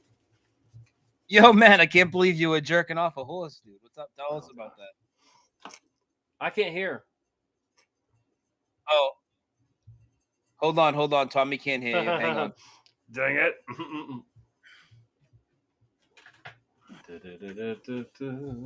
What the fuck, Tommy? I don't think it's me. I think it's the connection. Huh? Yeah, right. Yeah, it can't be me. I'm set up properly. I mean, I don't have any internet problems now, dude. All the windows are closed, and there's nobody playing video games now. I mean, it's not my end. I don't know how it could be. Really? Okay, well, you heard the video that I played. You would be hearing the phone call. It's set up on the same line. I'm looking at it. It's the internet connection's fucking us up. There's been times when you couldn't hear me, but the audience could. I mean, it's definitely got to be a connection thing. Well, just go ahead and talk to them then. I don't know. Are they still there? Yeah, he can't hear you either, Tommy. So, all right. Well, then just go ahead and talk. See, that's crazy, but I'll go out and come back in. Oh, hang on. Nope, it's not me. I can go out and come back in, but I just don't know if that's gonna. I don't think that's gonna work. Oh, well, Tommy just bounced. I'm back. What did you got? Maybe now. Can you guys hear? I don't know if the audience can hear you. Can you guys hear Rastaman? Is that who called in? Rastaman? Yeah, he's still on the line. I don't think they can hear him. They said I can hear Tommy. Yeah, you and Rasta can't hear each other, and you should. Angela says we couldn't hear him either. That meaning, is she meaning Rasta or? Yeah, you sure they could hear him? No, they can't hear him. Rasta, I'm going to let you go because nobody can hear you. All right, then he call back. Oh, he can't hear me. Yeah. Well, we'll have him call. I don't think the phones are going to work for us. We've done it plenty of times, dude. I know, but it's not working. And we know you were having there was an internet issue between us or something. All right. Well, I can put the link out there. I just, oh boy. No trolls, and we're gonna stay on topic. So I'll put it out there. If you want to join to talk for a few minutes or whatever, there it is. Just like I said, no trolls, please, and no off Mandela topic talk. Rasta, click the link.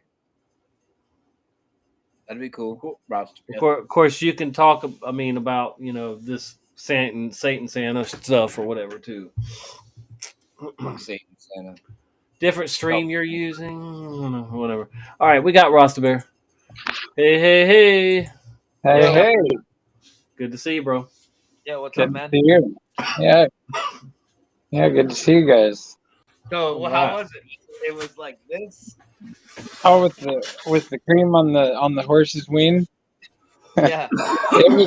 It was a serious job. I had to do it like multiple. I was working on this big ganja farm, here in Oregon, and they had a lot of livestock. They had horses, and they had cows and goats and everything. And this one horse, his ween got real swollen, and it was just in the fully erect position for like weeks. And and so somebody, that person being me, had to like take this cream that the vet prescribed for it, and I put a glove on, at least I put a glove on, but I had to get down there, and the horse really loves me because I was I was nice enough to get down there and rub it, and I had to oh my god, I had to put this cream all over it. And I had to do it. It was a daily thing. This was a nightmare you had, right? Nightmare? No, I mean, it was a real deal. Like, I had to rub the cream. Somebody had to do it, and the horse. I felt bad for the horse because it would hurt to be like all swollen like that, and just. I mean, those things are huge. I mean, it almost like touches the ground. Is when it's swinging around and stuff, and just to have it all out like that. So you've had a big dick in your hands before. The biggest, yeah, the biggest of the biggest, and I had to do it, and it it is what it is. How many times did you rub this horse's cock down? Oh shoot, I lost count. I mean, yeah, he means how many strokes, I guess. Yeah, I don't know. Oh, I mean, just how many times? I mean, obviously, I didn't try to do it longer than I needed to. I just wanted to get the cream. I wasn't like stroking it. So wait a minute. So you were you trying to masturbate it, or were you what? I mean, no, okay, definitely not. That would be really rough. No, I was just trying to put this cream on it that was relieving it from the pain of being all swollen, and just like I mean, if that's what you want to call it, I mean, instead of masturbation, you call it. I just put cream on my, I'm just putting cream on, over and over. Yeah. All right, wow. Jeez, man. Yeah. You rubbed it in good. Then you're saying you really. Yeah, I mean, you had to apply it good. I mean, it was expensive cream. You didn't want to waste it. So, did you get a degree for doing that in like animal something or another? It was an internship. You didn't even get paid. I mean, I should have. I feel like they probably gave me an extra big bag of weed. I definitely got plenty of ganja on the farm I was working on. Well, I mean, this farm I was working on, I mean, they had this 30-foot tall greenhouse, and they had these giant pots. They were like 200-gallon pots, and these plants were almost touching the roof of the greenhouse because they weren't trying to the way you really want to do it for high productivity is to kind of just put like a sea of green with like a net and spread the plants out. But they were trying to just go for the stars and like shoot it up to the roof. And so these things were some ginormous plants. And yeah, so I mean, I got to do, grow the wheat there, and then got to butcher some animals there. We butchered a cow and some elk and deer there. And then like we had to like clip the goats' toenails, and these goats wouldn't just come up to you. It would be like a field full of trimmers, and we'd be out there trying to tackle the goats, and you'd be like it was like playing football with them. They'd be running. Oh my god! And you just run up to them, and yeah, it was quite the challenge. But wow, yeah, it was a cool experience though. You know, and even the horse. I got to bareback. I don't remember if it was that horse. I believe it might have been that same So, horse. where are we going with this now? Well, I got We to don't- bareback a couple of the different horses actually, and that's okay. that's scary because that's you could really and I remember us joking about Christopher Reeves, when we were doing the bareback, and I'm like, man, you could easily just end up like Christopher Reeves, get flung to the ground, land one wrong time off that horse, and but he was telling bicycle stories about Christopher Reeves. Yeah. Now you're talking about were you familiar with Christopher Reeves being bisexual? no, I think that's a new Mandela effect for me for sure. Oh, wow. But No, I'm not saying that everybody knew. I'm just saying, did you know? I'm not saying that no, everybody knew. I haven't seen the same movies you watched, Tommy. Like movies, it's not a movie. That's like that's talking about a movie. the X-rated Superman. That's dumb. All right. We've lost 10 people since we started talking about horse penises. When I was in the in like 5th and 6th grade though, we had this Christopher Reeves joke, right? And I'll do it real quick because I'm in a rolling chair. Because I was like, the joke was, you would ask people, you'd be like, "Have you seen the new Superman movie?" And you'd get them to be like, "No." And then you'd react the scene from it. You'd be like this. You'd be sitting in the chair, and then you'd kind of roll, and then you'd like fly out of the chair. So it's like, and that was the joke. But it was always Christopher Reeves, and like you mentioned Eminem there, but I've listened to a couple other rappers here recently. I forget if it was like what's her name?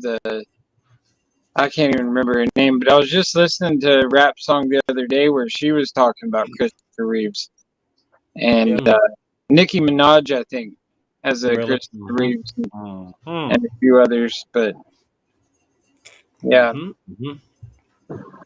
Tommy's favorite. Ugh. Yeah. Your favorite's Lady Garbage.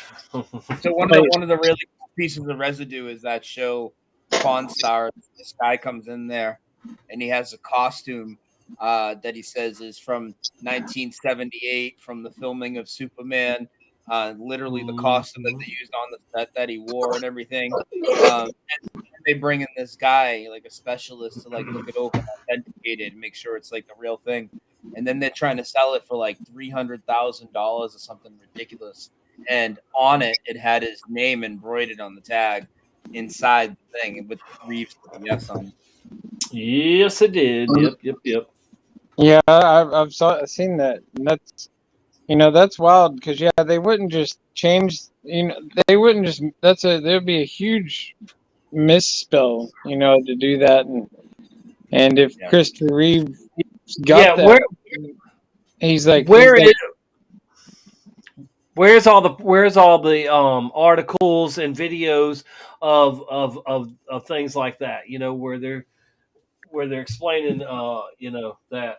So you'd think you'd see a lot of it. Yeah, and same with Sally Fields.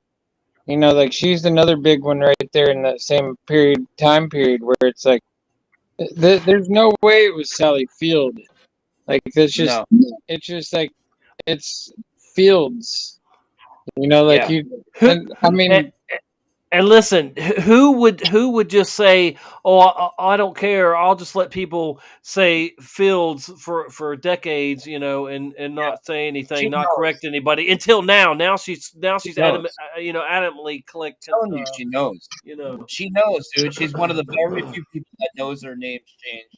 She's involved in trying to mislead people on this and the whole connection. So, well, I theorize that like it is some type of black magic that has happened, and that's why a lot of these like bigger people like her and Tom Hanks and even Sinbad and some other people, they're really into the occult and a lot of this stuff, and so they're privy to knowing that it's shifted, and they may even have been in some of these rituals where they took part in the shifting of it, and it may even include time travel at this point, where like they open up these doors, they step back into time, and go back and alter things to where like they shift reality in some way to put themselves in a higher class of society with like making billions, if not trillions of dollars. You could time travel, you could really set yourself up nice.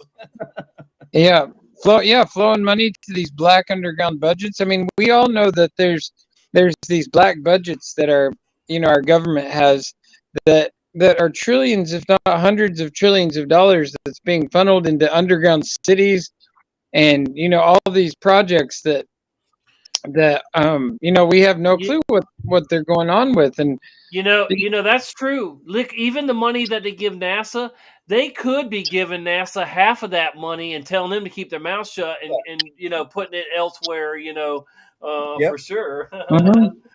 Yeah, and close to half of it. Have you seen their fakery? I mean, God. And that's where I think a lot of it with them taking the reins of reality and shifting it.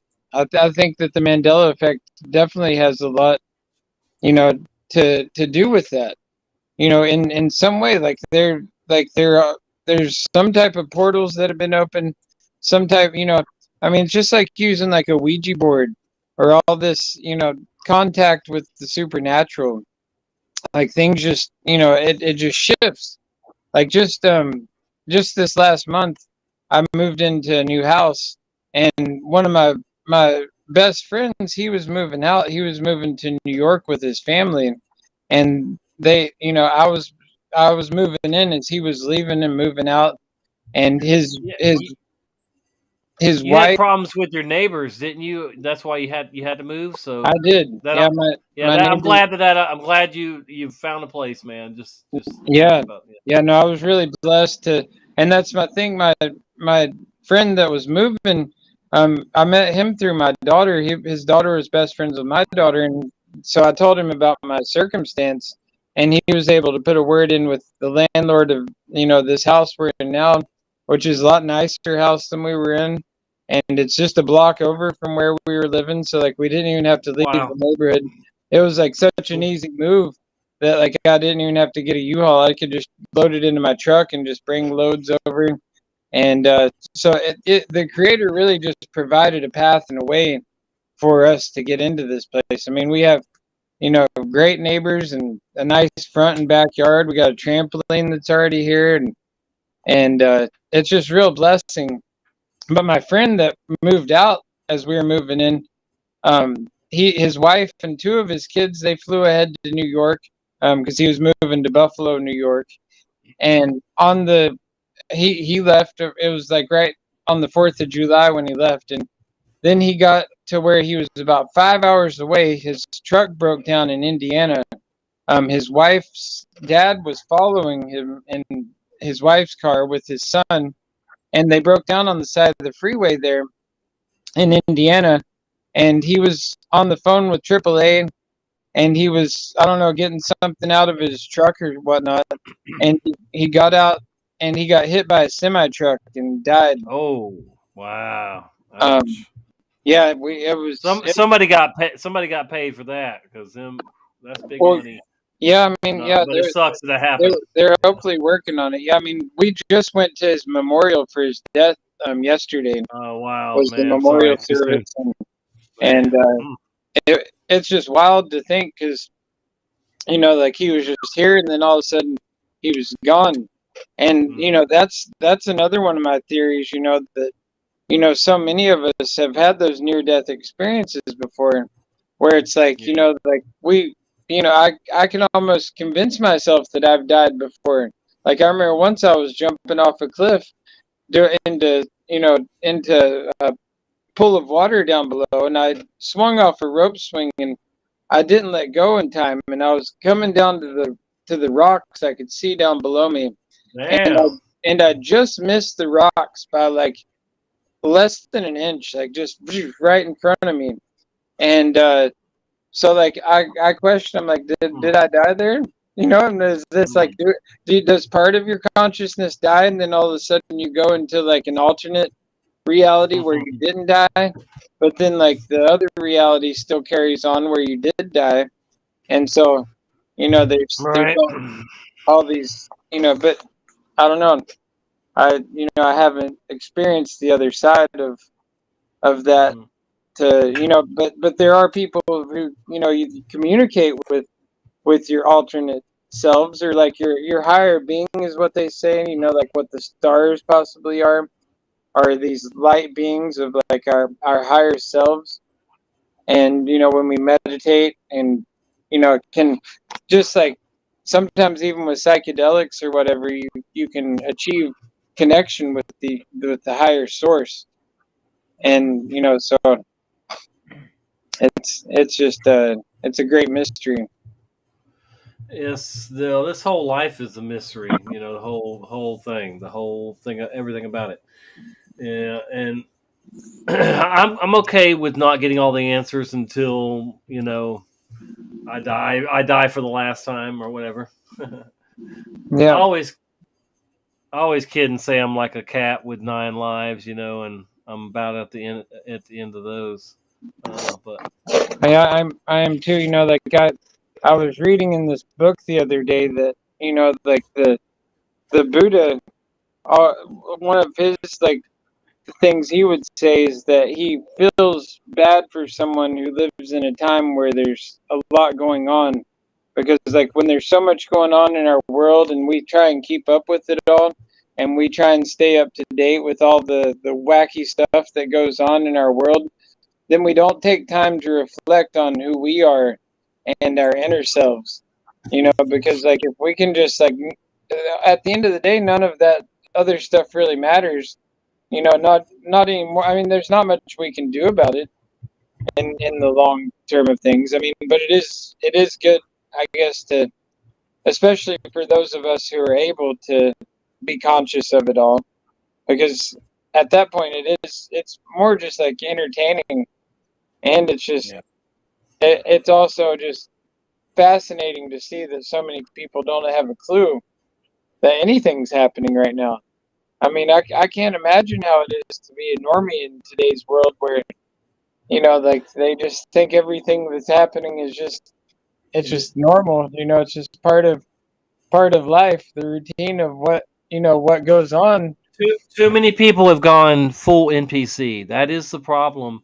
And if you go full NPC, there's no coming back from that. So that's why I always tell people never go full NPC. I mean, we might all have a percentage of NPC, you know, like in us, but you know, and I would say mine's like less than 1%, but I'm just, you know, that's just me. But you know, but you know, I mean, you just can't afford to be under the spell that an NPC is under, and that the you know, these people have carefully crafted you know, the programming for these people to become full NPCs, have they not? You know, and they've achieved it. I mean, it's unbelievable how many probably how many full NPCs there are out there, NPCs, because look how hard it is to find people that are like us, that, you know, are trying to avoid, you know, being like them. Yeah, no, you're 100% right. You know, like the great majority of people out there are, you know, really deep in the NPC spells. I really love this time of year because like I've been going to a lot of concerts and gone to one reggae festival already, and you know, I got a booth there selling my pillows, and I'm doing more reggae fest down in Southern Oregon here at the end of this month. And it's so beautiful because like most of the people that are there are on our consciousness level. Like we don't, like, it's not even something where we even have to discuss it, but it's like you bring up any topic that we're on board with, and for the most part they're on the same team. You know, like they haven't taken part in these agendas the past few years, and even before that. And then I just started going to this church here in Portland, just like a mile down, like not even probably like a half mile away from my house here, and it's called the All City Church. The pastor is like he used to be a pro skateboarder. His name was Joe Gruber, and he was like sponsored by Vision Streetwear and stuff like back in the day. And so every like Tuesday night they have what's it called? It's called Skate Church, where it's like a fam jam where like they put out all these skate ramps and they have a couple half pipes built, and there's like over 100 kids that are skating around. They give away free skateboards and stuff, and so one of the first times I was there was this dude there, and he had on like a flat Earth map shirt, and so I instantly gravitated towards this dude, and we hit it off right away, and like he's totally on board with the flat Earth, and also on board with becoming a sovereign citizen. He's done all the paperwork to where he's detached from the system, from the tax code, and he's like a couple pieces of paper away from getting access to his trust, which is like we all have this trust fund that is attached to our social security number, and it's worth tens of millions of dollars. Each one of us has that. If we could gain access to it, you have to use it for the good of humanity in some way, I guess, once you get access to it. So you have to look at different charitable, causes that you can put it towards. But that's crazy. It's wild having him explain a lot of it to me, because I'm like, wow, that's like, that's wild, because like it's pretty productive way of spending your time in the truth, trying to gain access to that. Because I mean, I've heard, different people like Crow and other people, talk extensively about, the process of this, and you really have to know like the legal jargon, and have to be able to like explain. But as far as people getting the money from the trust, have you actually ever heard of anybody that's actually made it all the way there? Yes, because he's part of this group out here, and he's like one of the guys that's in the group has gained access to his trust, and it was something ridiculous, like $60 million or something like that. And so yeah, it is legit. It's like, and that's one reason why, I think too, like they keep us in the dark and keep us, trading around, like I think it's called like chattel or whatever, because like we're our sovereign spirituality and our identity is so valuable.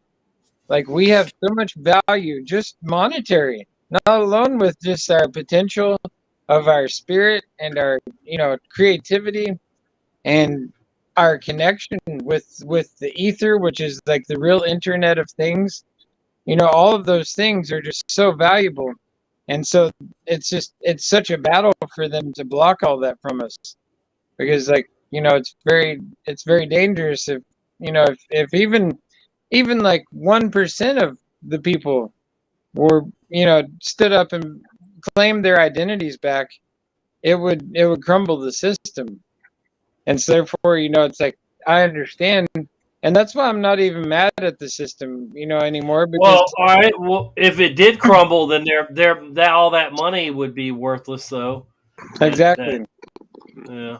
And that's why like we have to, at some point, we have to be thankful that, there's a lot of people that don't want to wake up, because it gives us the opportunity that wouldn't otherwise be there, which is sad.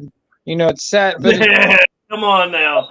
No. I will gladly give my Social Security up right now. All the benefits that come with, the health insurance and crap. I give it all up right now and try and figure out a way to make my own way. If people would just stop supporting the government and stop voting and make the government dissolve, because I don't care how hard it would be. I would much rather be totally free of their bullshit than to just play along on any level, you know. So I mean, really, dude, I could care less about what my Social Security number is worth or anything like that. You know, let's just get them freaking evil devils out, and then we can start over. And you know, it might be 10 years or 100 years before it gets corrupt again, but at least we can start over and get rid of these evil people that want to totally control and enslave us.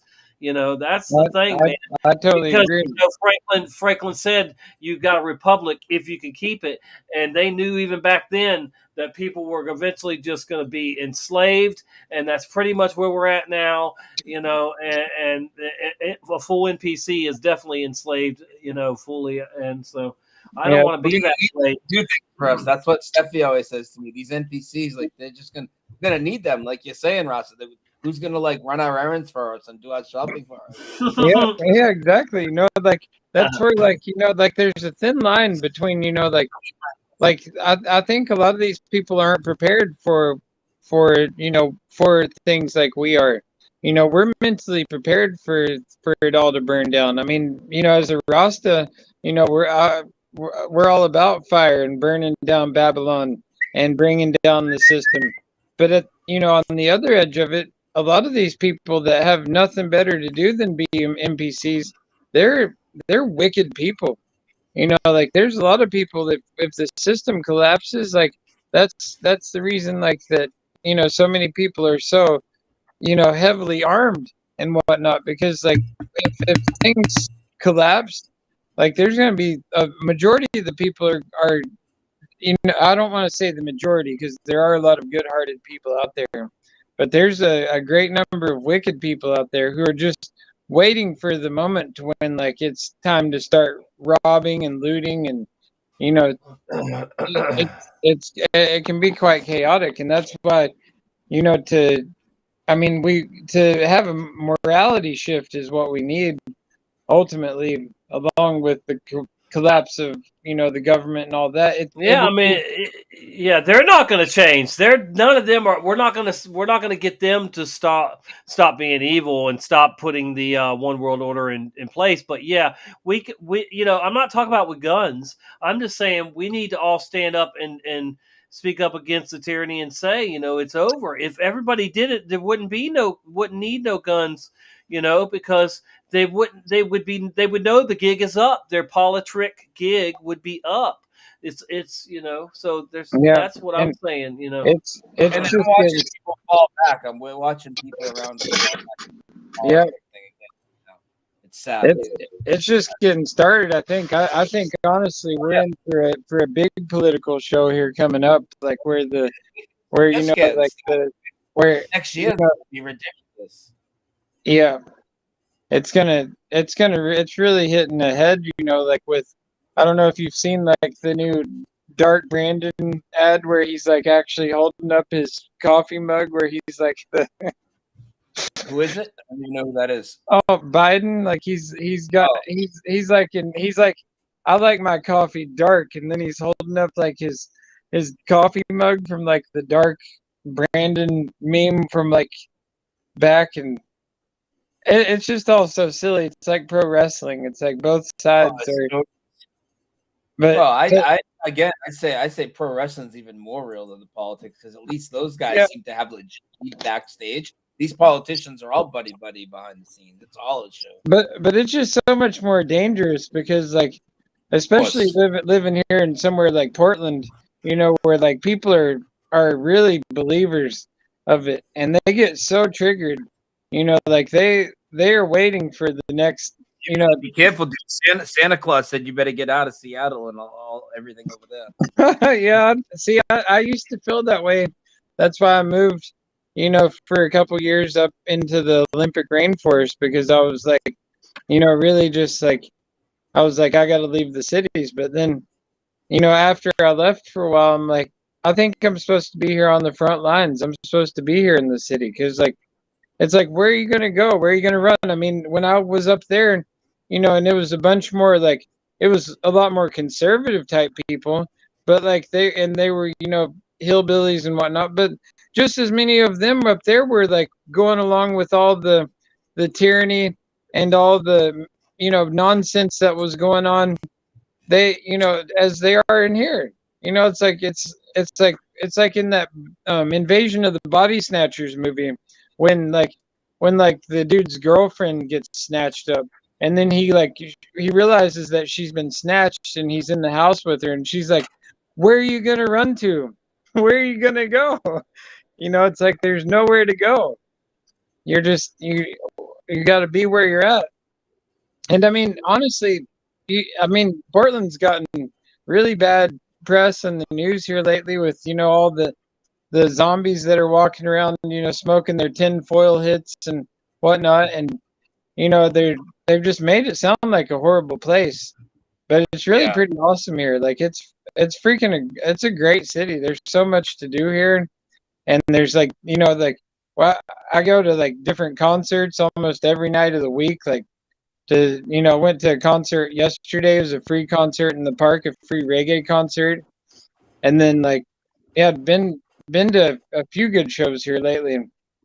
Saw the String Cheese Incident the other night, which is the hippie band from Colorado, and it's good stuff.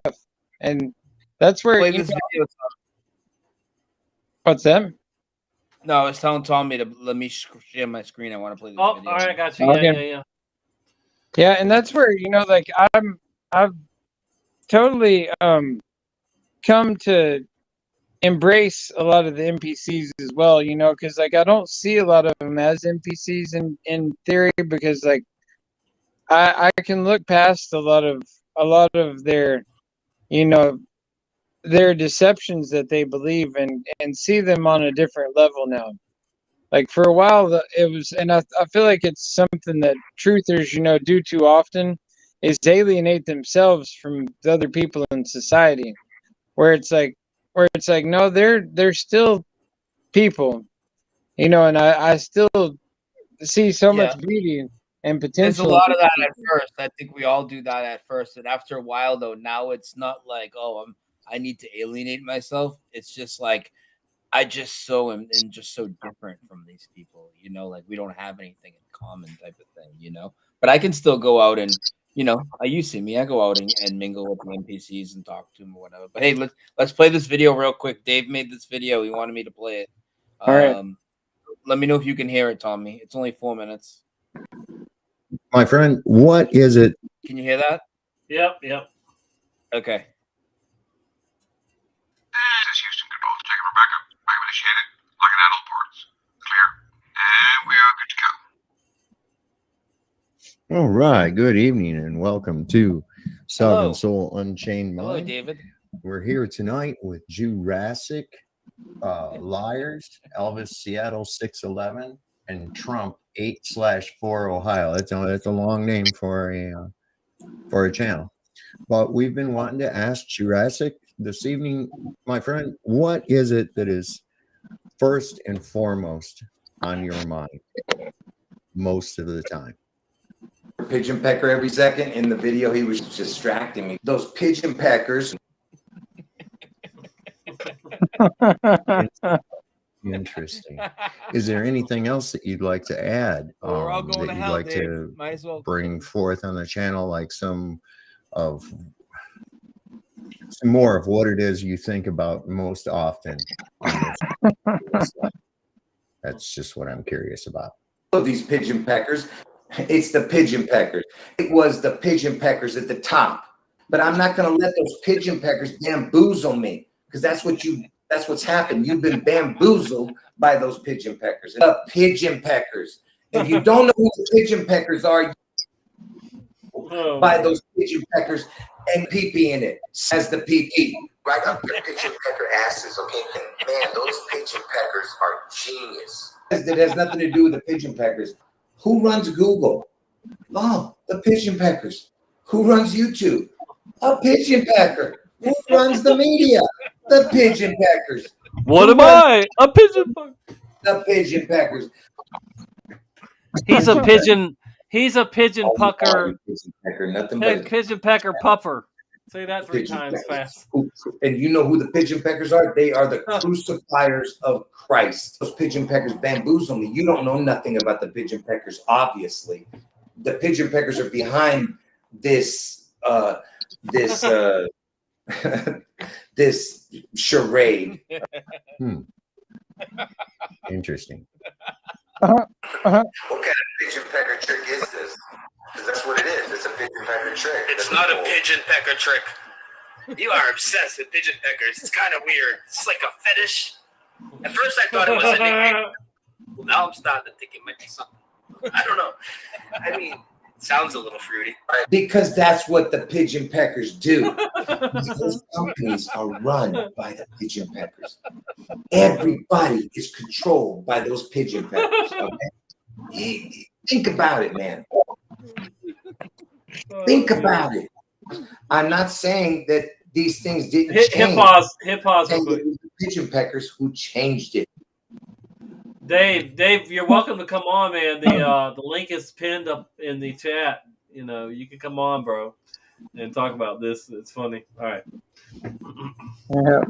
All magicians are pigeon peckers. If you don't know that, name all these pigeon peckers. They're all magicians. I mean, name a magician. It's all pigeon peckers. David Copperfield, pigeon pecker. Harry Houdini. You said Copperfield. Penn and Teller, the magician, Nazit, pigeon pecker. All pigeon peckers. And who are the magicians? Yeah, David Blaine, another pigeon pecker. Every one of them is pigeon peckers. Every single one of them. Wow. Right. Is he going for a world record? Like how many times? Who crucified Christ. It was the pigeon peckers. Look, $50 is your faith for pigeon pecker protection. Oh my gosh. Well, thank you for coming on and enlightening us about the most poignant thing that's on your mind most of the time. Good night. Yeah, Tommy, you need to send Dave the link or something because you didn't pin it in the chat. I didn't think you did either. Well, it says that it is. Dadgum, that sucks. Okay. No, we don't. That's weird. I mean, if I can forward it to him, want me to just forward it to him? I mean, I've got it. I can get it right there because I'm. Yeah, I probably still have it in my thing. But yeah, you could. Yeah, that's fine. If you just want, okay, yeah. Yeah, he's got it. Check your Facebook. It's in your Facebook. I might as well unpin that since it's not there. We don't see it. Yeah, that's weird. What happened to Rasta Bear? I know we lost him too. I guess it was just one pigeon pecker too many for him. Hey, there we go. Here's the pigeon pecker puffer creator. You see it. Hey. Howdy, Dave. All right. That was amazing, man. I think he's going for a world record, or something. How many times he says it, I haven't counted them yet, but wow. Hell, I mean, it was just like I had to sit through like 2 hours and 25 minutes of his bullshit just to get to that. I'm sitting here going, "You fucking idiot! Nobody ever said that shit. What are you talking about?" I know. And he's like, "Oh, you guys went and saw the Barbie movie." I was like, "Where did he get this shit from?" Because we mentioned that in Legally Blonde, we were talking about her pink car and how she was just like Barbie. And when she got out of the car, somebody walking by even said, "Oh, wow, check out Malibu Barbie." That was the only reference to fucking Barbie that was ever made. And this guy went off on some kind of tangent. He's literally like the dumbest person I've ever seen on the internet. I don't know how people follow him. And I've had multiple people say they followed him for other stuff before, and obviously he's ridiculously wrong about this, but he just comes off as completely stupid about everything that comes out of his mouth, even, Well, he's crazier than a rat in a tin shit house. That's all. I'm telling you, dude. The whole Elvis stuff, and I mean, come on, man. I mean, oh my god, yeah.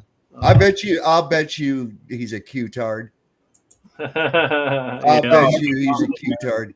Among many other things, yes. Well, there's a lot of those people. They're all buying back into the politics. So I guess. Well, Professor Jim Fetzer said, "Oh my God, Did any of you catch that thing with him and I Woodfit? saw some of it, and he's only got worse over the years. I've done 3 shows with Fetzer. It's been a decade. But the last one we did on 9/11, he rage quit. Jim Fetzer's always, I think he's likely a gatekeeper. I'm not sure. I'm kind of on the fence for it for a while, but come on, he was the head of scholars for 9/11 Truth. And then everything he looks at, it's like, he makes it look like he's getting into these conspiracies and things, but he always ends up protecting the media's footage. He always does, you know. He's like trying to see these images from space, or the JFK footage. It's definitely real footage, and you know that's what it always comes down to with these gatekeepers, protect the media. So, but he looked like he was going to die suddenly in that He show. did, man. He was losing his shit, man. He was losing his shit. No, I'm not going to tolerate you calling some guy I don't even know a liar. What? Like, this guy is out of his... We had a few good shows. What was really weird is like, so, you know, 2012, I did a show with him. Me and my co-host Justin did a show with him. We did like 3.5 hours into 9/11, and you know, me and Justin are talking so much about the fakery aspects of it, whatever. You know, Jim's doing the whole show with us. Not necessarily that we agreed on everything, but that's fine. Then the second show, and he had me come on his radio show, so I went on, broke down everything you guys all know my thoughts on 9/11 and where I go with it. Broke the whole thing down on a show for an hour, right? And then we comes back on a third time. He comes on my show, and this is like 2013 now. And then we bring up like you know, well, what's your opinion on, you know, what we've been saying about the victims in the towers, you know? Oh, well, I'm not an expert on the victims on the towers, and couldn't even give us an opinion. And then it was like a caller asked them about, well, what about the plane? Well, I'm not an expert on the victims on the planes. That's what, you know, that's what you guys are. You guys are the media fakery guys. Blah, blah, blah. And then we brought up some more points, and he literally acted like it was almost like we never did the other 2 shows. Like you've never seen the things that we're talking about now, and like he's just like playing ignorant to all of it.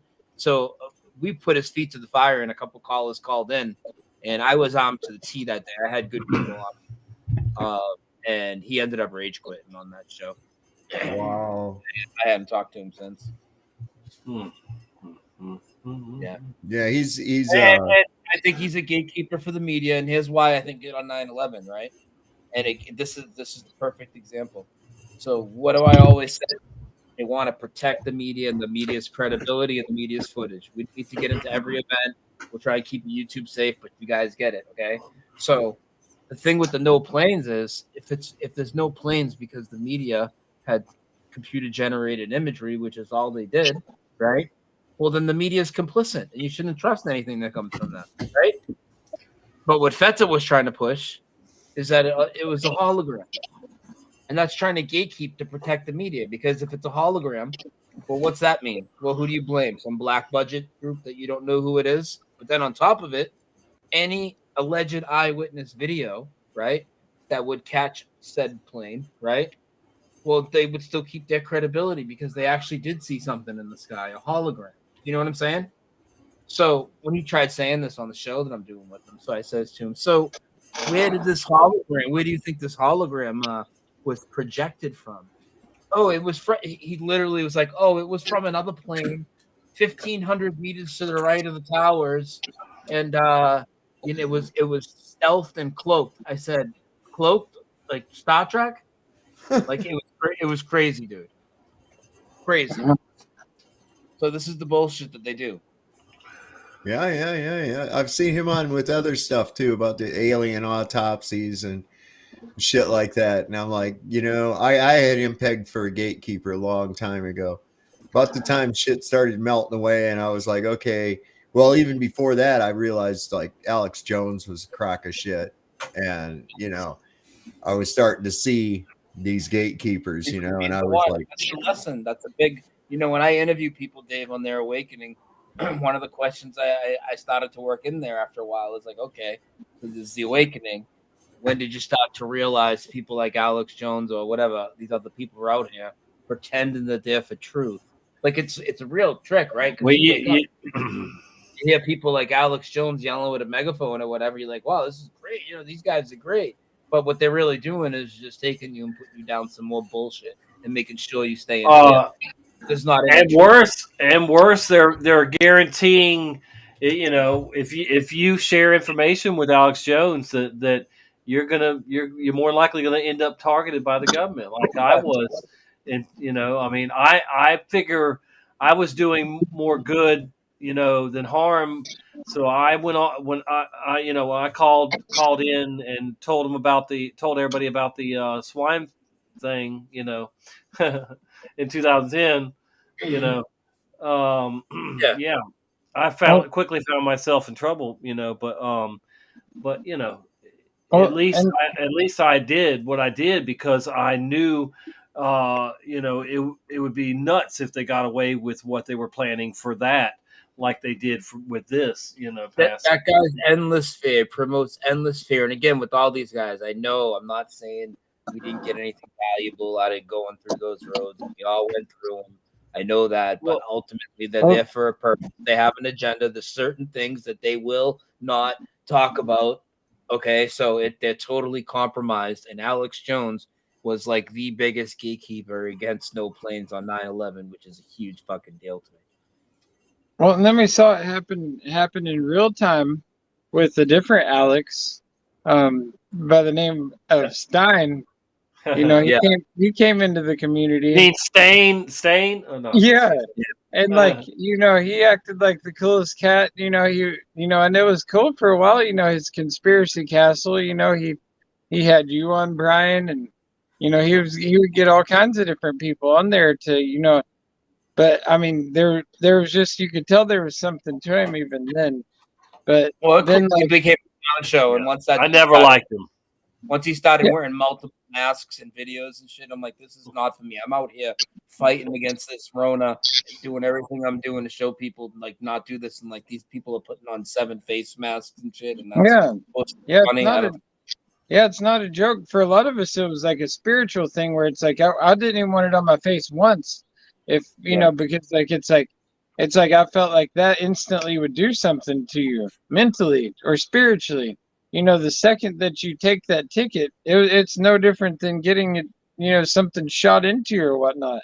It was like that type of like, that's why I was so adamant about not putting one on to go into stores or whatever. And then, to see him put on a bunch of them just to go into same thing now with him wearing, you know, like women's swimsuits and stuff and going in front of city councils and stuff or going into Target with the women's swimsuits on. It's like, wait a minute, how is that? You know, how is that owning the left or owning the agenda? You know, by promoting. It's never about you. Listen, people like him and Owen Benjamin and these other people, they see how the truth community was blowing up. Their professional career in the media was not doing so well, so they latched on and they're fucking doing what they're doing to use the truth communities to try and propel themselves back into the mainstream. I don't know about you, Rasta Bear, but I'm the type of person if somebody tells me, you know, orders me to do some shit, it fucking enrages me. It fucking enrages me, right? And so I'm like, no, you're not going to tell me to do that. That's stupid. Okay, that's stupid. Now, I might think different if there was a reason behind something like that. One of the things that used to drive me nuts in elementary school was this walking in single file bullshit. Right? Yeah. And I would get out of line just so that they'd yell at me and say, get back in line. And I'm like, why do we have to be in a line? We're not in the army. Why do I have to be in a line? I know where the fuck I'm going. Right? I don't need to follow the retard in front of me to know where I'm going. All right. Yeah. And it's like, and they didn't know how to deal with me with that shit because when they had a stupid fucking rule, I would go out of my way to break it. We knew inside that that's not for us. We didn't jive with the school thing, man. We have like this intuition and this inner knowing where, like, even though we didn't even know till we were way in our adulthood, but like inside we knew we would be taught bullshit. Yep. Yeah. I'm sure a lot of us in the truth community were, you know, troublemakers or going against the authority in school, you know, ended up in the principal's office multiple times, you know, like having to spend, you know, hours in detention and, you know, like I ended up having to go to juvenile boot camp when I was in high school, and you know that that was something that, looking back at it now, you know, I kind of appreciate, because like it, you know, it taught me a lot of things, because like you know, it was like going to military boot camp, but I didn't have to go to war or anything like that. But at the Listen, same, I grew up in Michigan, and what amazed me as a kid, right, was how stupid, especially people that are supposed to be imparting knowledge to you, how stupid those people really were. Okay, so our principal, he was Dr. Pierre. He had a PhD. All right, so he was supposed to be really, really smart. And I thought, that's about the dumbest son of a bitch in the world. Can't he tell? I hate the cold. All right. I don't want to have to go outside at recess. Most of your school year in Michigan is in snow, ass deep to a tall Indian, right? So I would get myself in trouble. So I had to stay in at recess and write sentences. I would milk that shit. And I thought, these people are retarded. And then I got older and I found out that if you didn't go to school, they would punish you by not letting you come to school. And I thought, that's the most retarded fucking thing I've ever heard in my life. This is great. These people are retarded, man. I can't believe it. Oh, I had this German woman for a second grade teacher. I can remember. She would lose her fucking mind if I didn't stay in single file walking down the hall. She would lose it. There's that German fucking militant bullshit in her blood or something, man. But she was really you would lose her shit over that, man. And I would just laugh. I didn't care. All right, you want to act up? Go out and sit in the hall. You mean go away from here where I don't have to listen to you yammer on about dumb shit? I'm gone. See ya. You know. I took me to high school. I was in 3 different high schools as a sophomore, so 3 different years. Lowell High School for a sophomore year. Then I got kicked out of Lowell High School. Okay, after already having in-house for the rest of the year, like with a few months left. And then one day after in-house, me and my friends went out and we did graffiti like on every conceivable section of lockers and open space on walls within 3 floors in 2 different buildings, and we got ratted out for it. So that didn't work out so well. And then went to another school in another city, stayed back there again, then went to another school in another city, the one I originally wanted to go to. Passed the year, but then I dropped out and got my GED. I hated school. Well, I didn't like narcs either, man. There's this girl that she always was hanging on to the playground supervisor, would always narc me out for shit. You know, it didn't matter what. She was always trying to get me in trouble. She sat right in front of me. She always wore these long braided ponytail. So one day, right before the bell rang, I worked her hair around without her feeling it. I worked that braid through, you know, that little hole in the back of your chair. There's that little hole there for like a handle. And I worked it through there, and I run a fucking pencil through the braids and shit. Boy, when that bell rang, she stood up and about jerked her own goddamn head off, man. Dude, that's awesome, dude. I wish I would have thought of that. That's fantastic. Yeah, that's Dave used to beat up girls. She didn't fuck with me no more. Hey, you might as well have beaten up girls in school. We're all going to hell. Everybody's on this. Oh, yeah, we're all going to hell according to Satan Claus, who's damn all to hell. Scary Garcia is what I call him, because he looks like Scary Garcia. That's a good one. I thought about doing another mashup of him with his going to hell and you're going to burn in the lake of fire and shit and see how many of that. Well, you know, there's more content coming. You're going to have plenty more new clips to pick. You know, because we're going to laugh at them. And you seen that. What about the other guy? What do you think? Sacramento Truth Faggot that made the video on me. 40-ounce J. Yeah, I was like, I can only handle his dumbness for about half of one of his videos at the most, man. I just can't. I would rather listen to Robert F. Kennedy read the Bible, to be honest. Wow. That's a good comparison there, because I don't know how anybody can listen to that Robert F. Kennedy say anything. Like, he just It's painful. It's like listening to fingers go down a chalkboard Oh my constantly. God. Like I would rather listen to fingers go down a chalkboard than hear him speak. And I to can't think like if these that clowns. that people would even want him to be the president, where he has to do like the State of the Union. Could you imagine him doing like a State of the Union address for like? I would be more interested in watching the people in the audience of the State of the Union address than watching him, just to see what kind of shit they're doing, and they're just like going, "Oh fuck, man, I want out of here so bad. Hurry the fuck up!" That's how disconnected I am. I don't even know what it sounds like. Why do you think they allowed a movie like Fair Game or The Green Zone to be made, where it exposes the fact that there was no weapons of mass destruction and how they faked it all, and even the State of the Union where Bush said that they definitely had this, that, and the other, the centrifuge and all that. I mean, come on, man. So I mean, so why do you think that they allow people to even see that and see through their Well, it's all part of their rollout. They have to put it out there, and they know that they can basically get away with anything at this point and put it right out there. Like, we lied to you. We went to war and we lied to you about it, and there it is. And now we're just gonna move on. rub it in. Yeah. And now they right.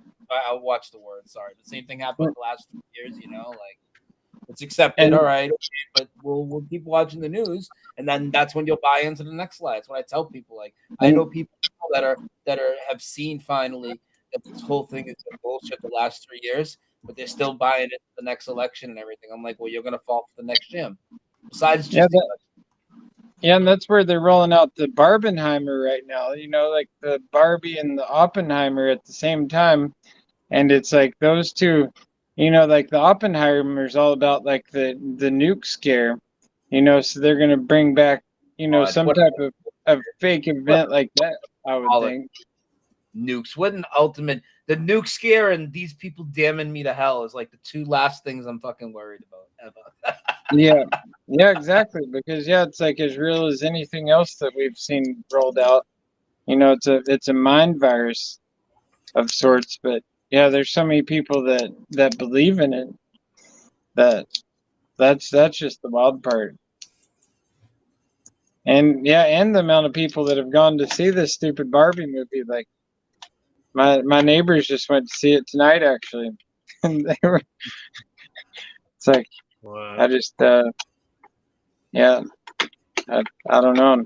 I feel like there's got to be something in that, like certain movies that come out, especially like that one, where it like just sends frequencies into people's brains and does some type of brainwashing while they're sitting there in the theater, especially with the newer movies that are out now. Like they've got it so dialed in that they make it flash at a certain time or play certain noises and whatnot, and it just totally just hypnotizes people into going into this trance. Well, check this out, man. They've been trying to get us ready for this blue beam thing, UFO invasion and shit for years, right? Seeding it into our consciousness with movies and all this other bullshit, right? And here it is. Finally, they're doing it, right? And they're going, oh, look, the government's coming out and talking they have aliens and they have ships and all this other, and there's whistleblowers and all this other, and nobody gives a shit. Nobody cares. It's like, oh, look, the aliens are coming, and go, huh? How about that shit? It worked too fucking good. They don't give a shit. They don't care. Yeah. No, I think, like, honestly, like, that's one of the, how the Simpsons predicts everything. Well, there's that one, like, Treehouse of Horrors where, like, the presidents are the two alien characters, like the squid like alien characters. They pull off their masks and that's them. Yeah. Like I think like they've been aliens this whole time, like some type of like, I don't know if they're like from outer space, but they're definitely like some type of like reptile looking mofos, like I think it's more like if you ever watched the old series Stargate. Yeah. Okay, those Goa'uld, that they were a symbiote that lived inside of a host, and they had Yeah. a human host, but they gave that human host powers, and they were, revered as gods and leaders and shit like that, right? Yeah. And some of the stuff I've heard about vril worms and other things like that, this need for keeping the bloodline within families to keep a certain genetic code that I think is only, there's certain genetic codes that are more susceptible or compatible for this symbiosis of perhaps either an energetic or perhaps even a physical being. Who knows? But something going on why these fuckers live to be forever. Yeah. Yeah. And yeah, like how they like I don't know if anybody saw that video of Mitch McConnell freezing up like after that lady touched him, and he just like totally turns into an icicle there, just standing there. I did see that, right? So here's my take on that. Like I saw that. To me, it looked like, and let me finish before anybody cuts in. To me, it looked like he did that on purpose to get people talking. However, I'm not discounting that somebody can glitch out like that, and I'm not even saying it hasn't happened because we seen like a bunch of basketball players and a couple years ago, and some of that looked pretty legit to me. His looked a little suspect to me. I don't know. Well, did you pay attention to what he was talking about right before it happened? No, I had the volume down. Honestly. He was talking about having he said something about that they were coming really close to finalizing an NDA, and then that, which is a non-disclosure agreement. And right as after he said that, then that woman touched him and he fucking froze up and just shut up. And it was like everybody around him was in the know too. You could tell by their micro expressions that they were. The one guy come around and looked to make sure that he was still conscious. Like right after she touched him, she wouldn't have even known normally he wouldn't even known anything had affected him. But as soon as she touched him, that one guy that if you're looking at him, it's on your left. He like steps and looks around at Biden's face to make sure that he's, okay or something. I don't know. It's pretty suspect though. All right, I gotta jump in. I think Brian knows about this. I don't think you do. So David, I don't know about Andrew neither, Ross Bear, but so I was just talking about Fair Game, the movie Fair Game, right? Yeah. Guess who's in that movie? I never saw it. Tom Hanks. Okay, all right. Well, I sent you the link. You sent me the restream link. I'm like, why is he sending me the restream? Oh, is that what I sent you? Dang it. All right, hang on. I thought I copied it and pasted it. Hold on. Oh my God, man, this is a trip, y'all. This is some kind of mockery here because this lady is supposed to be dead,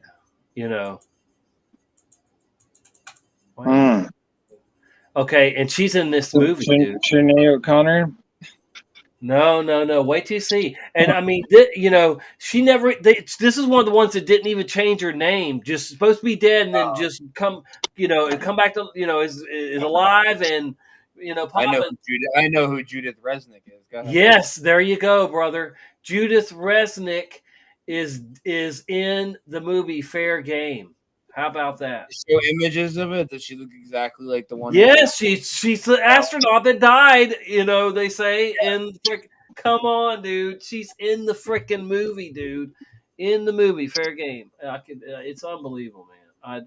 That's some kind of bullshit mockery right there, putting her in that. Oh, yeah. My God. But, yeah, it gets crazier about the day and the mockery that they come with, and we never know. What they did, they had dancing nurses. I mean, God, it's just so over the top. Nobody even cares. They just anything. Yeah, the dancing TikTok nurses. That was and that was the whole start of TikTok. And like I can't even believe how many people use the TikTok still after it's like it is what it is. Like people are like, oh, we'll use TikTok to wake people up or whatever. When it's like no, the algorithm's just going to take over and no one's going to see what you're if you're really talking truth, I mean, I don't have that much faith that it's gonna change much in the way of but just bring more people into the TikTok. I mean, I don't know. I don't know. There was 3.5 billion searches for flat Earth on there, man. That's a lot of people. That's a lot of people. That is a lot. That is a lot of people. If it's accurate though, like that might not even be true. Think about all the people that are that? talking. Think about all the people that are talking about flat Earth, either negative or positive. I mean, it's out there. It's talked about a lot now. That's what we need. And then people can make up their own decision, their own mind on it. But yeah, I'm just glad it's getting known. I thought the Mandela effect would be as popular, as flat Earth is, but. And I hope it still will be. In some ways, the Mandela effect has become pretty popular. Like it's definitely. Yeah, for all of the people that want to burn in hell. Yeah. Yeah. Has anybody heard an update about the guy that's friends with what's his name? Oh, the guy that's went to your meetup that's going to do the producer dude that's going to do Mandela effect fix. Listen, I'm telling you, I knew right then that he was probably not going to contact me again. He got really triggered about us calling the moon landing fake. Dave was there, called the zero. Oh, really? I don't remember that. Oh, wow. Oh, he got pretty triggered by that. And he made comments to me too. It's like, well, I really like your Mandela effect stuff, but you got that whole flat Earth thing going. And it's like, oh, well, you think I'm gonna come up on a documentary and not just talk about the Mandela effect? Wow. Yeah, that's why. Yeah, like you would have started screaming "flat, the Earth's flat," or something if you was filming. What's your opinion on Jacob Israel? Because he's in this new Mandela effect movie, and he talks about the Mandela effect, quite a bit. But I think Jacob Israel's pretty. He's an entertainer. Into the system a little bit. He comes from the WWE. He's I don't know. I don't follow. He comes from a world of entertainment. I don't know if you all have noticed all the Masonic symbolism in the background of his little setup either. Yeah. No, I mean it's all over the place in there. Man. I mean, I figured. And he don't care, obviously. I don't watch Jacob Israel. I know well aware who he is, but yeah. I kind of like his stuff. I don't play too far into it, but I do find his videos the way he's too over the top for me. I mean, I some of his information might be okay here and there, but he's over the top. I mean, but he did just the other day. He talked about Richard Simmons, and he acted like it was he said it was a brand new Mandela effect. Richard Simmons. Well, for him, I mean, we see that all the time. I'm like, are you tripping? Like, how long have we known about Richard Simmons' head in? Well, listen, I'm glad you said that because I really want to say something about that. Go ahead and finish, but I really, Yeah, I'm just thinking. I'm like that just shows your level of intellect on the subject and shows that you're got to be some sort of, and that's why I question this whole Mandela effect movie that's coming out, because if it's got people who are just getting their toes wet in the subject, or they don't even know some of the root Mandela effects, they're not going to go that deep into it, and really address residue and all of the root causes of it. They're going to tie it back to either misremembering or the possibility or CERN, things like that, but they're not going to get any deeper than that, I wouldn't think. No, and I'm not expecting to call back. I think Richard Simmons freaked out when he figured, when he discovered that he was Mandela affected. I think that he threatened to go out, come out about it and talk about it or whatever, and maybe got pressured by Hollywood not to, or somebody, and he became a recluse. But I definitely think his disappearance is related to the Mandela effect on him, and he's got to know, You know that Yeah. he's got Yeah, I it's mean, just, he's got that own like a sock drawer full of those headbands at his Let me- house. He's got those headbands, and he's like, I wore these. was saying Yeah, that. but- Hold on, let me Yeah. add what Masturbate was saying about Jacob Israel. So like I know that like, and we talk about it all the time. There's Mandela effects that I even miss, you know, and people miss that are old. Jacob Israel's been around before me doing Mandela videos. How could he not know about the Richard Simmons one? It's like so common and so huge, unless he is just a guy reading the script, and maybe that's why he didn't. He's suspicious. Yeah, no, I agree. That's like a top 10, and if you're a veteran around here, I mean, that's I'm like, not going to tell anybody not to watch him, but I just for me, it's too much. Yeah, I mean, see, and I'm one that I'll watch people that that a lot of people won't watch because you can obviously see that they've got phony aspects to them or whatever. Just because I like to watch a little bit of everything. I can do it with discernment, so like I can watch certain things and just take bits and pieces from it, and so that's how I even know that he said that the other day, because I like to watch his videos. He does have some interesting things on there.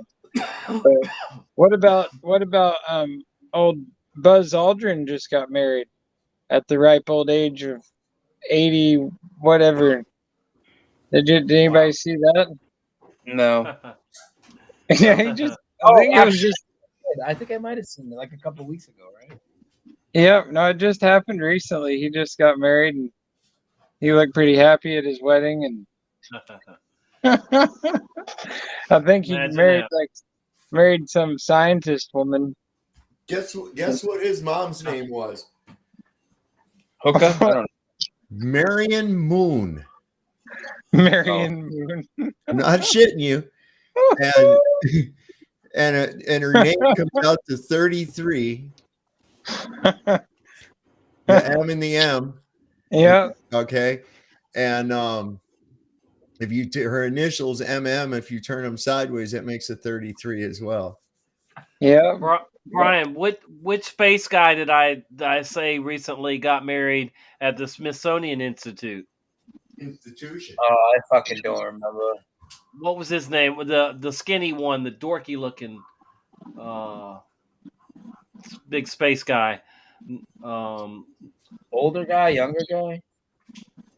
I don't know. He's one of the main ones. He's I don't know. Don Petty? Neil Kelly.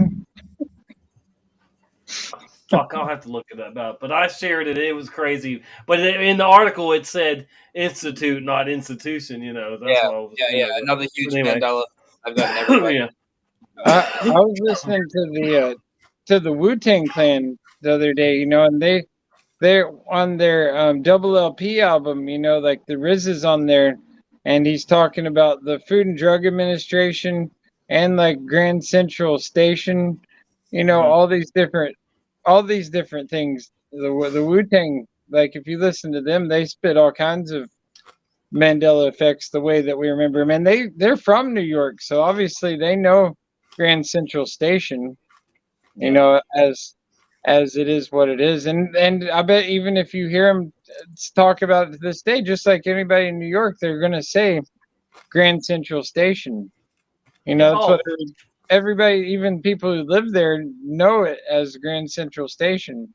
Nobody knows the term. It was Bill Nye Bill Nye? Yeah, Bill Nye. Yeah, he's the one that got married at the end. Oh God, I hate that guy. Yeah. One of the worst. Who would marry that dude? That's what I was just thinking, man. Who the fuck would marry that guy? Right. God, I can only imagine. Makes me feel bad. If he's got money, it's hard to say. Did you see that little tasty treat that Kyle Rittenhouse ended up with? No. He won all them lawsuits and shit. Oh no, did he get married? Yeah, man, he's got this real hot one. He married Lisa Monday, a journalist. Really?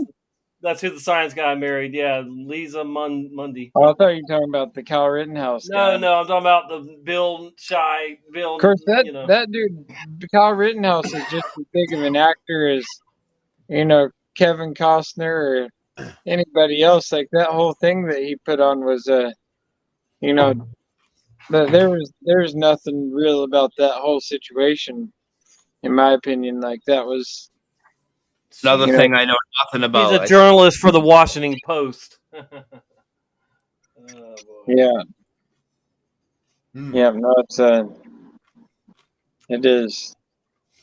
So we just finished. Oh, here's the article right here. It says at the Hopped Garden at the Smithsonian Institute in D.C. It says freaking institute, not institution. I've been there before, the Smithsonian institution, and yeah, it was cool. In the National Aerospace Museum, I think that's if I do remember correctly, they had the lunar lander there when I was there, and got to see Buzz Aldrin's ship that he landed on and got off and built a little moon buggy and played some golf and called the president. They got Archie Bunker's chair there too. That's for real. Archie Bunker. So we just finished watching the whole Under the Dome series. And I was watching that, when it came out was like 2015, 2016, early 2016. I didn't pay much attention to it. So I rewatched it like with different eyes. There's a lot of shit in that movie. There really is a lot of stuff you can correlate to this whole situation, man. It's meant to. Okay, so like they find this they go to the edge of the dome after it first comes down, right?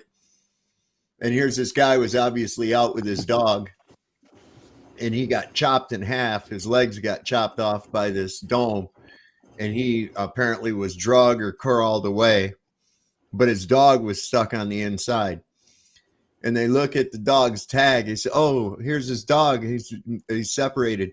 I wonder what's his name." And they look at his tag, and his name is Truman.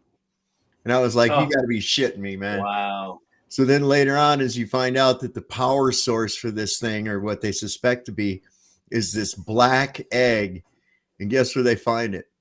Right in the direct center under the dome. Like a black stone, a black rock. I was like, "Oh my God, this shit." Pretty crazy shit. Then when they got cocooned, almost these 100 people got infected. They got infected, and they had like alternate memories that weren't real. It was only from being in that pod. And I was like, "Oh man, I thought that might have happened to all of us a long time ago, Like we're just not even really here." Yep, no, that's been one of my theories, like because like I tie it into some sort of simulation, and the fact that maybe we did go into some pod or something happened at some point along the line where like something else took over, or it's always been that way, but it doesn't feel that way. It feels like I remember a time in my past where like things just felt a lot more organic than they do now. It's like now time feels different to me. Yeah, it's going fast. It's going fast. Yeah. Oh yeah. I lose track of the days like crazy now, man. It's just oh my God. Like I can project an event in my future that's going to happen a month or so from now, and then it'll get here so quickly. And then it'll play out almost like I felt like it was going to in my mind, and then it's gone, and then something else comes on down the road where it's like it just doesn't feel the same as it used to years ago when like I don't know. They do say when you're like a kid, like I remember when I was younger, like summertime it felt like summer would last forever. It was like it would take an eternity for the summer to pass, and now. Well, you could probably say with that one that we had less to do, than we do now. So the more you do, the more time goes by fast. Were you just sitting around, or were you constantly every day doing things? Don't matter what I'm doing, man. Don't matter. Yeah, I know that's It's true. by Though. really fast, Yeah. Yeah, Right. it comes by really fast, and also like I look at things like, being a DJ, and I've got crates and crates of vinyl records, and there's so much music on just one record. It's a thing of songs, right? So you can go from records, and then you go from there to tapes, cassette tapes, right? And then we transferred to them, and then over to CDs.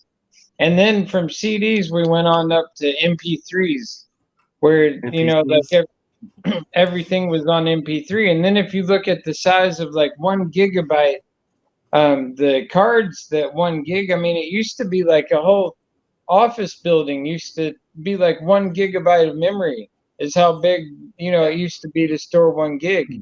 And then all of a sudden it shrunk down to the size of a chip. And then now you can fit terabytes on something that's smaller than a gig card, and all of that can go into our phone, and we can basically now, as a DJ, instead of like having to even buy the records in the first place, now all I have to do is get a streaming service, and I can just go through and just click on all the music I want and put a heart by it or put it in a certain playlist, and then I open my computer and it's right there, already there, ready to go. Mm-hmm. And it's like, how does that even make any sense? Like it's like beyond magical, and it's like beyond like anything that's comprehensible with technology, because I mean it's so much information right there at our fingertips. Within a split second, it can just transfer from one device to the next to the other, and like like the whole theory of like the underground sea cables. It doesn't make a lot of sense to me that a whole nation's worth of internet and technology can connect within another continent just by a sea cable. That's one cable, just all that stuff just happens to be going through there. I don't buy it. I don't understand, how you can, and even our power lines, you see power lines go down the street, right? And like they have like a service line that spits off the power line and goes to people's houses or to businesses or whatever, and it draws power from that line, but then it keeps on going down the line and can just shoot enough electricity. It loops back to the line. See, your house is just on like a circuit board. Did you see the video the other day where they hooked a light bulb up to a tree, and the tree lit the light bulb up? Like they figured out. I can light one up. Did you see me light one up with the plasma lamp? I can light a bulb up. I did it earlier by just holding it by there, right there. See it light up. Yep. Whoop, whoop, it's lighting up. That's what Dave showed us that. And that's just total like hidden information with like the way that they've monopolized on our power and our water, and all of our different utilities that we have, like they put monopolies on them when it's all free. It's all something that we. Yeah, there's some cities that are actually taking your water that you flush down the toilet and all the water you bathe with, whatever, they're recycling that now. So think about that. You're drinking somebody else's, bath and poop water, and some that's just no. That ain't gonna work for me. What do you like better? What do you like better, the bath or the poop water? Which one? I've actually been really adamant about drinking distilled water here lately, and an option. You guys missed earlier. Ryan said Tommy's bong water is like the leftover juice from hot dogs. What are you eating there? Porridge? Yeah. In fact, he's eating organic Fruit Loops in goat milk. Pig milk. It's horse milk from fucking Rasta Bear jerking off the horse.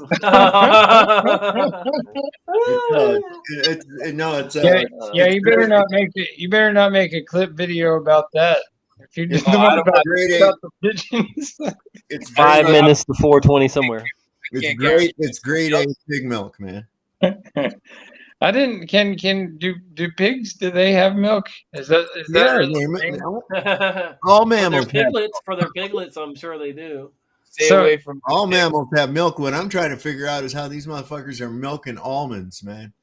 Well, that's what I've always wondered is how they milk the anal glands of beavers for natural flavoring. Because the natural flavor is like it's like called colostrum or something, like that's the anal secretion of beavers, and it's like, and they put it in so many foods, right? It's like, where do they get it all from? There's a special class of occupations that are specialized in the anal glands of beaver, and when they can't find any beavers to massage, they work at rest stops and shit. So. Yeah, I'm sure. Yeah. That's right. Who do they get? You know, it would be a horrible, terrible job to have. Think about this, man. 8 hours a day, 5-6 days a week. Being a poor motherfucker got to stuff pimentos into olives, man. Think about that. I'd rather do that than jerk off the horse, man. I'm telling you. I don't know. Once it was only rough the first time, and then after that, Now the horse likes him. Yeah, I mean, me and it was a bonding experience with the horse. I mean, it's I bet. Him and the horse are kicked back with a cigarette. Was it good for you? Yeah, exactly. The horse was happy. Yeah, and so I know it was rough to be in that much pain. I saw the vets came out one day. I don't remember if it was that horse or another horse, but like they came out to the farm and neutered one of the horses, and like that was pretty rough because they had to tranquilize it, and then it laid over on its side, and then they clipped its nuts, and then what they do with his nuts? That's a good question. Like, I'm sure there's something you can do with them, some valuable, resource. If you were a Native American, they'd probably use them for something. You ever heard of mountain oysters? I have. What are mountain oysters? I heard somebody talking about them the other day. Pig balls. They're pig's nuts. Brokeback mountain oysters. What? Yeah, somebody was asking somebody on the stream if they had eaten them before, and I was like, I don't know about that. That sounds pretty rough. I'm not doing it. I'm not eating a pig's nuts. That's just all there is to it. I mean, if you've had a hot dog, you probably have had them before. I was gonna say knowingly you might not be, but oh no, that I get my hot dogs specifically with buttholes only. That's yeah. Cow balls. They gotta give you that premium shit. That's the good stuff. That's what goes in the premium stuff, man. You just get the buttholes and the lips and that kind of thing. What do you think you're getting when you go to Arby's, man? You ever notice why Arby's and I don't like anything at Arby's. Yeah. Everyone press 1 in the chat if you think Dave has definitely eaten some pig nuts in the past. I used to eat at Arby's all the time. And I've always thought the Arby's roast beef looks like something else. That's for sure. It does. Turn that thing sideways. I get a bone. I know. Yeah, my wife, after all the thousands of guys she's been with. Yeah, her nickname was Arby's. Serious meat curtains going on there, huh? The beef and cheddar. Woo. Yeah, that's why I call her Scary Carrie. Beef, that's a beef and cheddar, all right there. Yeah, you got to watch out for the cheddar part. That's all right. Yeah, you don't want that cheddar, just the plain roast beef. Cheddar, just the roast beef. I prefer the vegan roast beef. All right, so here's what I got. All right, so these vegans are all the time with, oh, here, this is completely made out of plants, but it tastes just like meat. Have you ever heard of anybody going, hey, come here and eat this carrot? It's made out of meat, but completely tastes like a carrot. Oh, did you see that video I sent you about that comedian? Yeah, I uploaded that. It's got almost 2,000 views already. It's funny. Where this comedian talks about why do y'all want something that looks like something you hate so much? Why you go out of your way to make a fake food looks like meat? It's like, and then he talks about how why do lesbians use strap-ons? With dildos? You hate dick, but you want to fake dick. You have a fake dick, right, Tom? Do what? You like what? You like what? Oh yeah. All right, but we'll show that. We'll show this. We're gonna show this clip. Yes. We'll show the clip real quick. All right, take it. Oh yeah, there it is. There it is. I'm gonna send it to you, and you can show it because of my sound issues. Because your dick don't work. Yo, you're funny. All right. It works just fine in the morning. Yeah, good. You guys are funny. All right, there it is. All right.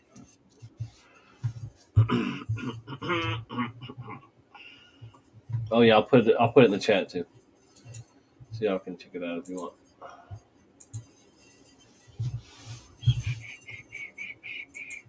Buddy's a vegan? Holy shit. I'm walking on eggshells around him. He really hates that. He's a great guy. I love him to death, but going out to eat with him's a nightmare. Every time we go out to eat, he's going to have the Impossible Burger. You know about this thing? Looks like meat, tastes like meat, feels like meat, but it's not meat. Weird. You hate something, but you want something just like it. That's that. It's kind of like a lesbian with a strap on. You hate dick, but it looks like a dick, feels like a dick. I can't believe it's not dick. It's beyond dick. Are you any lesbians here tonight? Buddy's a... Yeah. Yeah. Wow, what is all that? I'm going down the stairs. So Saturday night I'll be on with Ben Balderson and the Weaving Spiders. Just giving people a heads up. I'll get a link when I get it. My next scheduled show. But I'll have something before then. Nice. It is 4:23 somewhere. It's always 4:20 somewhere. Yeah, right on my clock right up there. It's stuck at 4:20. Excellent. Back when they used local time, you could just keep moving, and it'd be 4:20 all the time. Man. Oh yeah, you can look it up there. It's 4:20, 20 after everywhere. Somewhere it's every time it's 20 after, it's 4:20 somewhere in the world.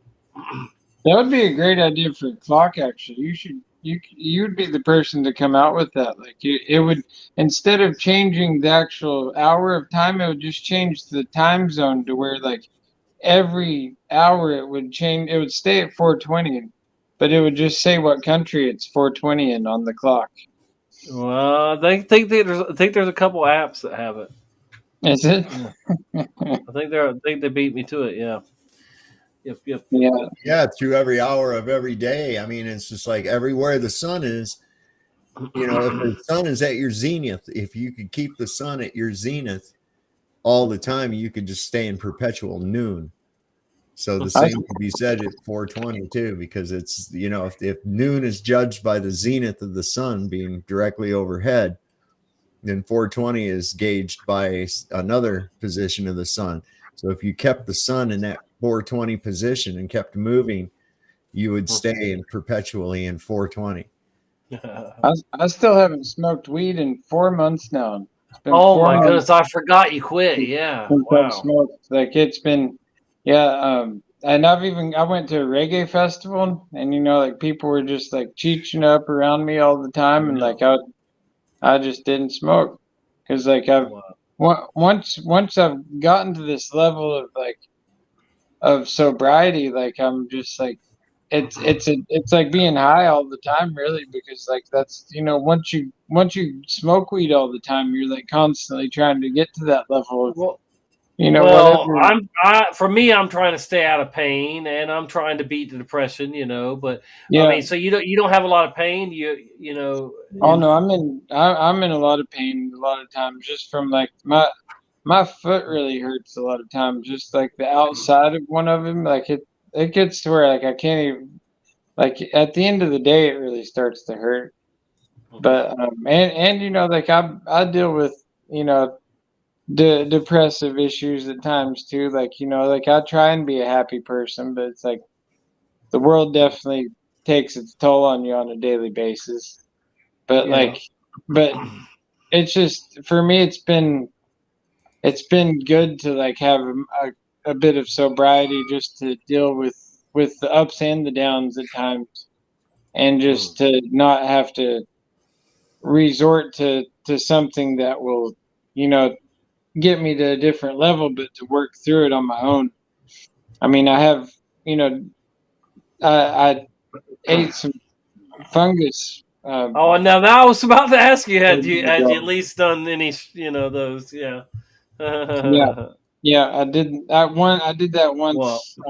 I tell you, yeah, I did. Me and a couple other people did with Sovereign on my show. Yeah, Ray and No Despair Bear, and me, Ray, and No Despair Bear were all on that. And poor Sovereign wasn't, but he kept the show going. But yeah, man. I Yeah, mean, I felt reset after that. That next day, I felt great. I felt just such in a better place. So I'm definitely a fan of the mushies. yeah, yeah. Yeah. I'm a big fan of them as well. Like out here in Oregon, they've just like passed to where like they've made it legal. They're gonna have Medical. like, yeah, Yeah. but it's stupid how they've done it. Like they're gonna charge like $1,000 per, like, and you have to do it in a supervised clinic, Wow. clinical setting. It's so dumb when you can just go out into a park here and pick them off the ground and eat them. It's like, how dumb do you want to get? But it is cool though, because now it's so acceptable that like at the festivals and stuff, now there's multiple people like selling chocolates and whatever at the booths. And so it's pretty interesting, because I mean they've got it really nicely packaged, and you know basically like measured out doses where you break off little pieces, and Yeah. Yep. I know that's so, pretty cool. I mean, so that's what you did. The chocolate bars or whatever. yeah, Mhm. yeah. But I Yeah. mean, yeah, I've got just some of the regular ones too. When I ate the chocolate bar with it in it at Flattoberfest, it was good because everybody else was doing it. A lot of people, not everybody, but there was a lot of other people doing it. But at first, I was just planted in the seat for a while, man. But at least I got to enjoy some of the show. But I mean, it had me I couldn't get up for nothing. I'm just looking around and just no way I could like just get up and do something, and but it Yeah, finally released, and then I went outside and got with other people that were on it. the last time I went to Las Vegas, it was like Fear and Loathing in Las Vegas style. Like we were there for a hippie festival called Vegas back in like 2004, I think, or 2005, and like all these hippie bands were there. And I remember like taking this stuff called 2CI on the airplane, like as we were flying into Vegas, and like everything was getting super psychedelic before we even landed. Like everything was like, shifty, and then walking through like the hotel hallways and stuff, like those long, because they have such trippy carpet on the hallway floors. And we went to like this late night show of Trey from Fish was playing at the Aladdin Theater. The show didn't start till like midnight or something like that, and so it went super late. And then yeah, that whole weekend was super psychedelic. So You know, you mentioned Flattoberfest, and it's going to be, you know, they're in the Vegas this year. It's funny because I had a friend that would love to eat the shrooms, right? And now he's on a meat diet, a meat only diet. And he don't want nothing to do with them. I'm like, come on, you love these things, man. Is that just like the opposite of a vegan then? He's like, I won't eat anything other than meat. Right, dude. Oh my God. He talks about all this. Tells me about all this meat he goes and buy, and I'm like, I don't even eat beef anymore, or pork like that. I mean, it's like, oh, and he's like, yeah, man, I got all these big racks of meat, I'm like, oh, and then he'll sit down and he'll eat like 4 different kinds of meats, and that's it, just a whole plate full of different meat. And I'm like, oh no, I can't. I just couldn't. Yeah. But anyway, well, that sounds extreme. I mean, like, I'm a vegetarian.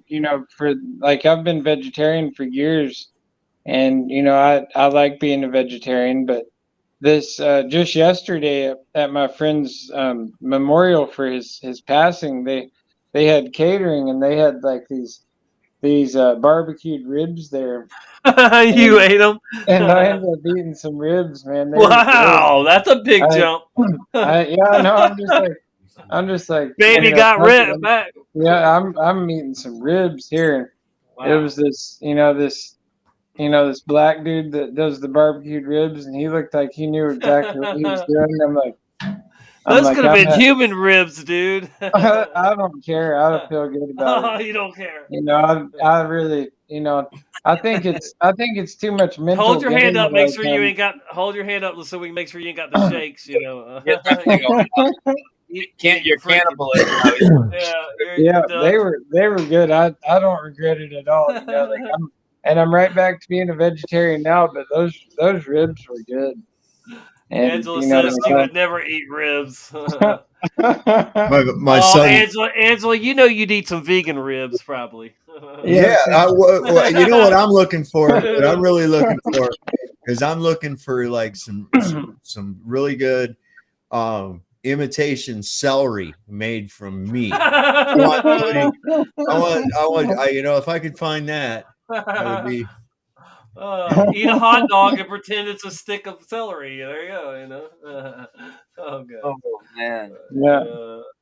I think the hot dogs though, there's something gross about that. I think that might be, like why I ended up getting like childhood cancer, because like the hot dogs, like they. Well, that's why at one point Dave definitely has eaten pig's nuts. Mm-hmm. Yeah. Delicious. We don't let nothing go to waste out here, man. I used to eat a lot of hot dogs, but then like I saw this thing that they put out, it wasn't even too long ago, that they even like did DNA samples. Found a lot of these vegan hot dogs even have human human DNA in them. Yeah. It's disgusting. Oh god! And one thing about the vegan food, especially the imitation vegans or stuff that's supposed to taste like meat, is it gives you the worst gas. Like oh man, listen, I know my when I was growing up, my whole family was like Jehovah's Witnesses. They were Seventh-day Adventists, and Seventh-day Adventists are like notorious vegetarians, right? They're ovo-lacto vegetarian, which means they still use dairy products. And listen, after church, they'd have these potluck dinners with all this vegetative meat and shit. And everybody's sitting around with their bellies all full. Everybody just farting like goddamn coach horses, man. And it's just like, yeah, it's nasty. It does not smell pleasant. That's why your mic messed up or something there. Yeah, sound like you're talking on the phone. Hello. Something How changed. are you? Have you been all right? To say I love you. I just You got her fixed. God no. No, you sound terrible. Hold on a second. I'll leave and come back. Yeah, I was thinking I should make another mashup of that dude Yeah, you out of definitely that should. same Yeah, video. let's talk about that dude. Yeah. Start and do it for all of what he's talking about. You're gonna burn in hell. You're gonna mention the Chick-fil-A, and you won't even get done saying chick, and a hole's gonna open up underneath you and drop you right into the lake of fire. That's what this motherfucker said, man. He literally said that about me. Yeah. He said God was gonna flush me down the toilet because I said Chick-fil-A. Yeah, nothing else that you've done. That's not going to be an issue at all. It's going to be that Chick-fil-A is going to be the one that sets God on a wrath of terror against you, man.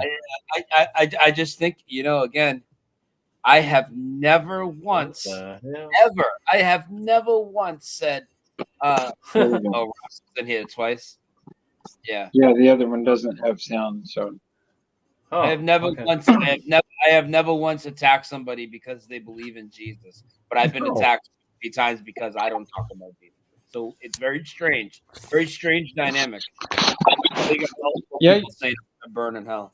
You know the Bible better than most Christians do. I mean, you can quote more Bible verses than I would say, like probably 80%, if not 95% of the Christians out there.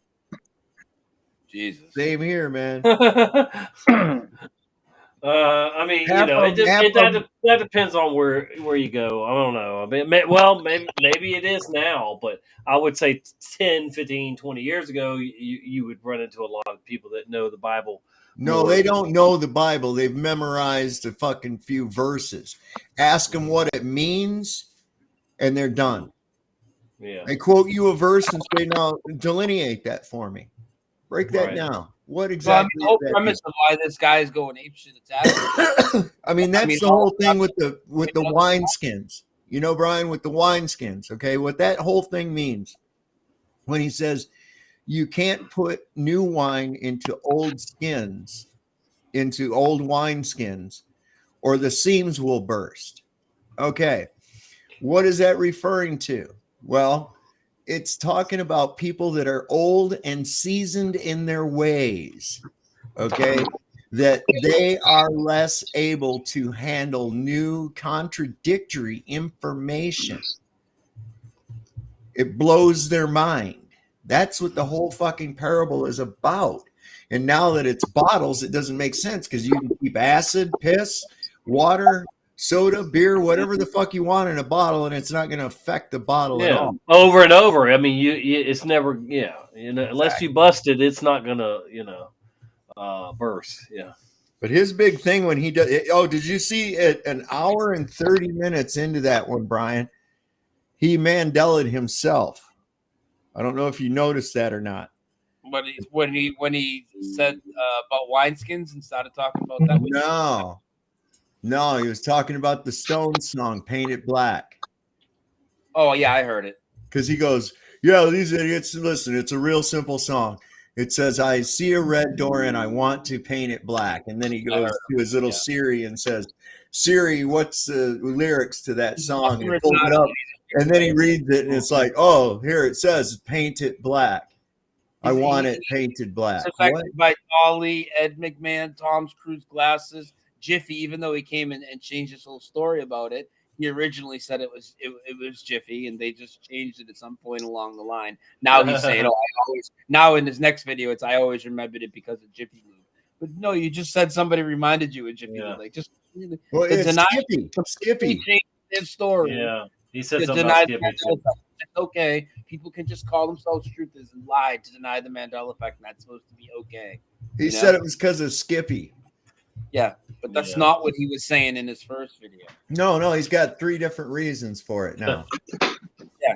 Yeah, unbelievable, dude. I don't know. People like him are screwy. I've had a couple of them come on before. I don't know if you caught when that preacher guy came on there with 40-ounce J, and oh my God, this guy was a freakazoid. He thought that if you're saved, then you can't sin. Wow. I was actually kind of pleased to see the IPS in your chat the other day, Brian. Oh, yeah. What a loser that guy is. I hadn't seen him in the Penguin Crew in a while. And So, the reason I didn't ban him is because I was going to go off and really hammer my point. And I did, man. I make these people look stupid. And then I kept trolling him about how he was selling face masks. You'll get IBS if you listen to IPS. What is that? Who's IPS? Infinite Plane Society. Oh, okay. Yeah. Yeah.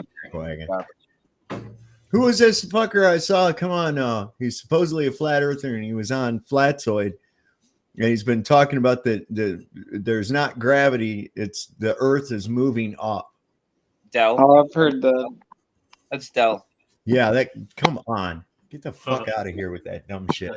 Yeah, like if it's constantly moving up, then where's it moving to, and like what's it in that it's moving up? Now we're back to infinite space. Yeah, it's dumb to even ponder that because it's like you're in an elevator. It's like where's the elevator going? Right. It just never goes anywhere. It just keeps going up. This is the whole thing. There's everything in these satanic lies is mind fuckery. Every bit of it is mind fuckery. Okay. Or including gatekeeping too. I mean, or hiding, keeping you from getting to the real truth or a better truth and whatever. One of the best techniques used to hypnotize people is the use of turning or spinning objects, spirals, or balls, swinging back and forth, rotating around. So why not incorporate them all? And that's why I say I think that the fucking globe lie is like one of the fundamental hypnotic foundation stones in this alchemic spell that everybody's under. There's like 4 different types of alchemical spells being used at the same time while we sleep in a hypnosis. They're running illusory magic on us. They're running pharmakia on us. They're running Enochian magic on us. And sigil magic all day, every day, 24 fucking 7, man. Yeah, no, I agree. And there's something about a circle though. The sphere is one thing, but a circle is there's something just symmetrical about that and how it applies in everything in our reality. To where like it makes sense that we are on something that is circular. It doesn't have to be spherical to be a circle. Also, like history repeats itself. It's like a circle, going. I was listening to this breakdown from the RZA from the Wu-Tang Clan. It was like a spoken word poem that he wrote about the circle, and about how how it applies to everything in our reality is a circle, and it comes back, like how even like a record is circular, or any type of musical, gauges, or even like the reels of tape on a tape player, or everything, comes back to the fullness of a circle. You look up to the moon, and it's a circle. Everything, from what makes us up with the elements and everything else is just circles. Your eyes are circle. Exactly, our eyes are circles. Yeah. So like there's something to the fullness of a circle. And how like a snake eats its tail. Or the number 8. Yeah, 8. Yeah, 8s. Yeah. Tommy, I got to crash. I'm getting really tired. All right, brother, man. We're probably not going to go too much longer anyway because I got to be somewhere in the morning too. So, but yes, I appreciate you coming on, Stavely. Definitely. Anything you want to say before you? Anything else you want to tell anybody before you go? I mean, or where you're going to be? Or I do a live stream within the next couple of days, and like I said, Saturday night I'll be on with Ben Balderson and some of his buddies on cool. And I'll get a link when it gets that time. Sweet. All right. I appreciate you. Have a good rest. Chatting with you, brother. Yeah, man. All right, guys. I'll see you later. Yep. God bless. All right. All righty. Go ahead, finish if you want. If you can get back on it. Yeah. Well, yeah, I don't know. I was talking about the circle, I guess, and how how it all just it's very relevant. How like even when you're in groups or whatever, they sit you down in a circle. And, there's so many applications we could just wheels on a car. Like they're not square. They wouldn't work if it was square. It's or even a fan on a jet engine or whatever. Like it's all circular. It's what sends us through. And that goes all the way back to these what you were talking about with the witchcraft and what's it called where they they get into the circles and Whatever it is, yeah. and they cast their spells with the circles. And even CERN, isn't that like it's a giant circle, right? Yeah. So or a loop, a loop. A loop, and so that's yeah, where and you see that movie Loop, Loopers, was it Loopers? Time travel movie Loopers, whatever. Anyway, all right, go ahead. Yeah. And you look at like the flower of life and all the different sacred geometry. It all is based on it's all relevant. It's all definitely a part of the design and the work of. I think we're going to be amazed on the other side. We find out how things really work, and and now I heard something about they're finding hidden patterns in numbers now in the numbers themselves. I don't know. But whatever. Have you seen that how the magnetic ley lines work out on a flat Earth?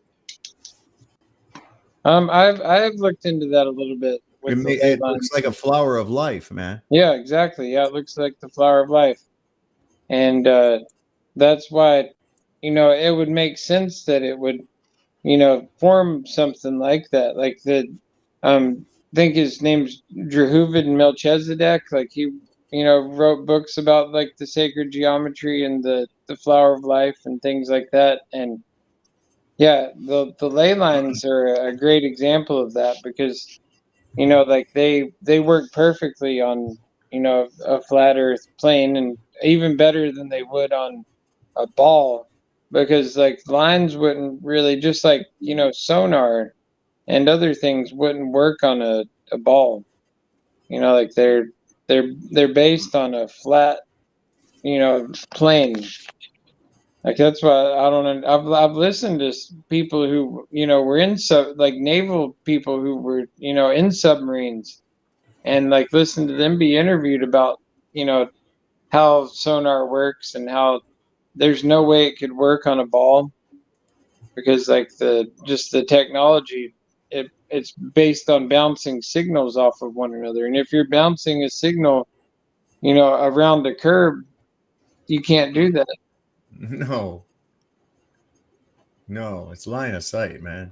Yeah, that's what got me questioning the globe when I was a kid. When me and my dad were, so into CB radios, and I was like, nah, that don't make sense to me. And we were talking to people around the world, different places. I'm like, my dad's like, we just got lucky. I'm like, no. This don't add up. If it's a globe. Well, here's the one that got me right. I was 5th Corps headquarters net control station for high frequency AM band teletype, and I picked up a distant station at Fort Hood, Texas. Nice. From Frankfurt, Germany. Imagine that. Yeah. Wow. Yeah. So that was pretty. Not on a globe you wouldn't have. No, and I was even trying. I took like what they said, the ionosphere. They said, it was it bounced off the ionosphere, and I even made like a scale. I even like drew a scale, arc of that distance with an arc representing the ionosphere. Work out that shit. That thing would have had to ping pong all over the fucking place to make that. It would have dissipated. It would have never made it. Yeah. Well, and now with the infrared camera technology that we have, I mean, that's a nail in the coffin, Yeah, in it my is. opinion. I mean, there's no way they can explain that. I mean, like they've done distances of like 400 plus miles. I think even like 700 plus miles, where they've like captured something way across the sea. I think there's one like from Israel to Greece or something like that recently, and a few others that are just there's no getting around that. That's flat and level. Yep. There's zero curve. Well, that's one of the things I always say. It's not only is the globe scientifically impossible, we see too far. Okay. Yeah. And they really can't handle that scientifically impossible thing. I says, well, the whole thing falls apart with your lumpy space vacuum. Okay. There's no such thing. There could never be any such thing. Nothing like that could ever form. Okay. So just stop. Yeah. Yeah, I mean that's second just such a dumb story to begin with. Like they really would have been better off if they hadn't have like made the story of who even came up with that in the first place, a space vacuum. It like reminds me of the movie Spaceballs. Remember where they like have the spaceship turns into like a maid with a vacuum cleaner, and she like attaches to the atmosphere and like well, it's basically, it's not really you call it a vacuum because it's an absence of any air pressure. Okay. Everybody thinks, oh, it means it sucks. Well, it's only going to suck something if there's a pressure value near it without containment. Okay. As soon as containment on a pressurized system is breached, equalization takes place immediately, violently. Okay. Right. We see this when you open a soda or a beer. Psh, what is that? How Or that submarine. Okay, well, that was the exact backwards of what was going on. That's going the other way. You see, the pressure outside was greater than the pressure inside, and once that gets to a certain point, it's going to squash it like a bug. Likewise, taking something with 14.7 psi that only is about as thin on the skin as 3 sheets of aluminum foil, as we're told was the conditions of our lunar lander, and exposing it to the negative negative 10 to the 17 torr, which is like a bajillion fucking psi negative.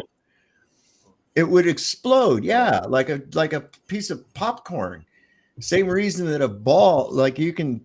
I helped a buddy of mine bring up his sunken speedboat out of the lake one time, and the way we did it is we went down there with Aqualung and a tank of compressed air. It went down with 2 inner tubes. We tied the inner tube to the bow and the stern, and then just put a little bit of air into the inner tubes. And by the time that got up to the top, which is only about maybe 20, 25 feet, by the time it got to the top, those inner tubes were so full they were like going to burst. It looked like they were going to burst. And that's the whole thing of compression and expansion, pressure. You can't get around those factors. You can never get around those factors. And like I said with the soda can, why didn't gravity just hold the gas in the can? If it's stronger than the equalization of pressurized gases, then it should have held the gas in the can. That's only a slight pressure differential between the inside and the outside of the can.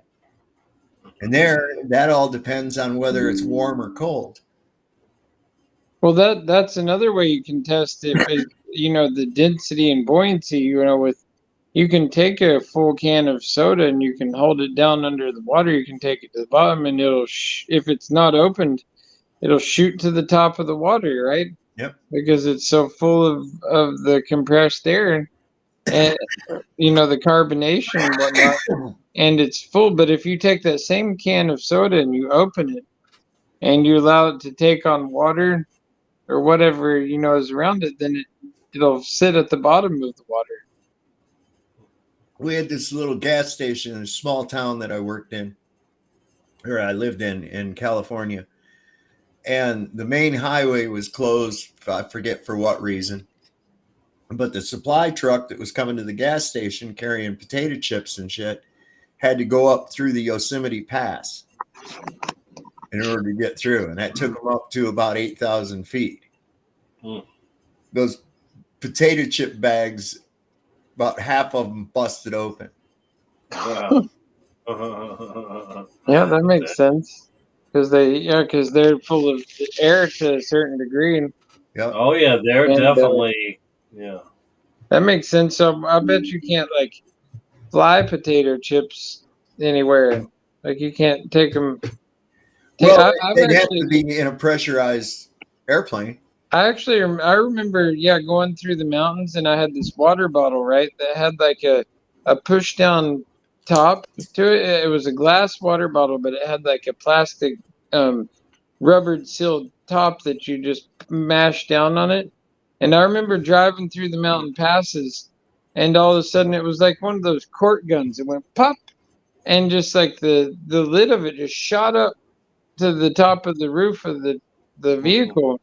And it scared the crap out of me. I was like, what the hell just happened?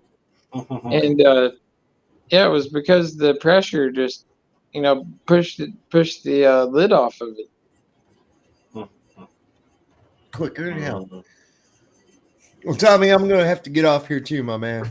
Yeah, I got to be somewhere in the morning too, so I guess I'm going to wrap it up. Well, I appreciate both y'all coming on, and again, Brian for coming on, and it's been a good little show here, and we'll do it again sometime, I'm sure. Thank you, everybody in the chat. I'll probably play a song to get us out of here, and then.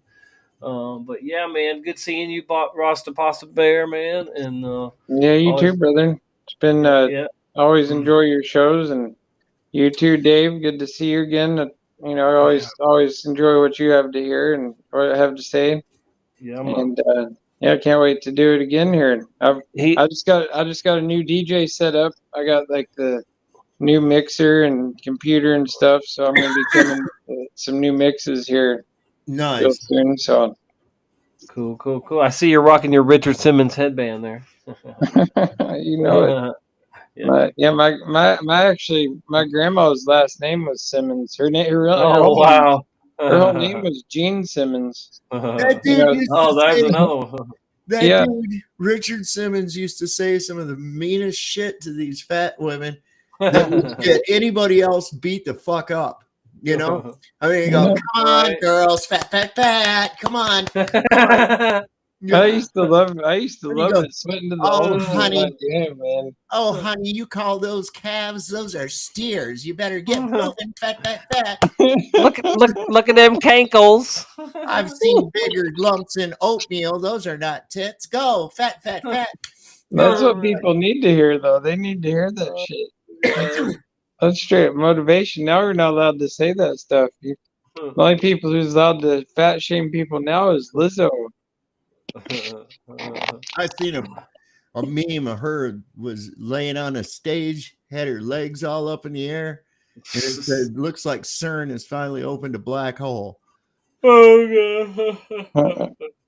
Damn. Push buttons. I got a DDJ 800.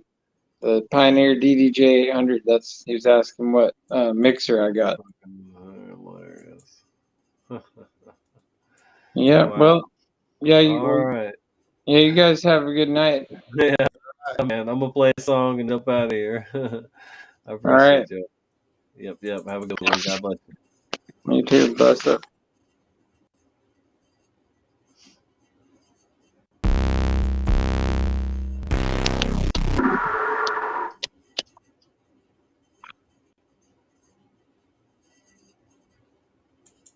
And in case there are any conspiracy theorists out there, how would you prove to us that you're in zero gravity?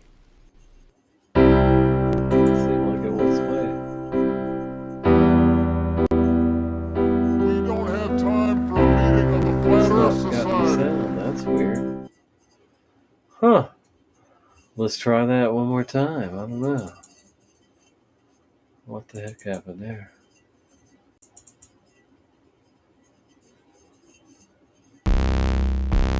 Not getting any sound. Huh. Well, I tried, folks. Maybe y'all could hear it, and I just couldn't. I don't know. Weird. All right. Well, I guess we'll see you on the next one. Tommy, tell the truth here. Tommy out. Thank you so much.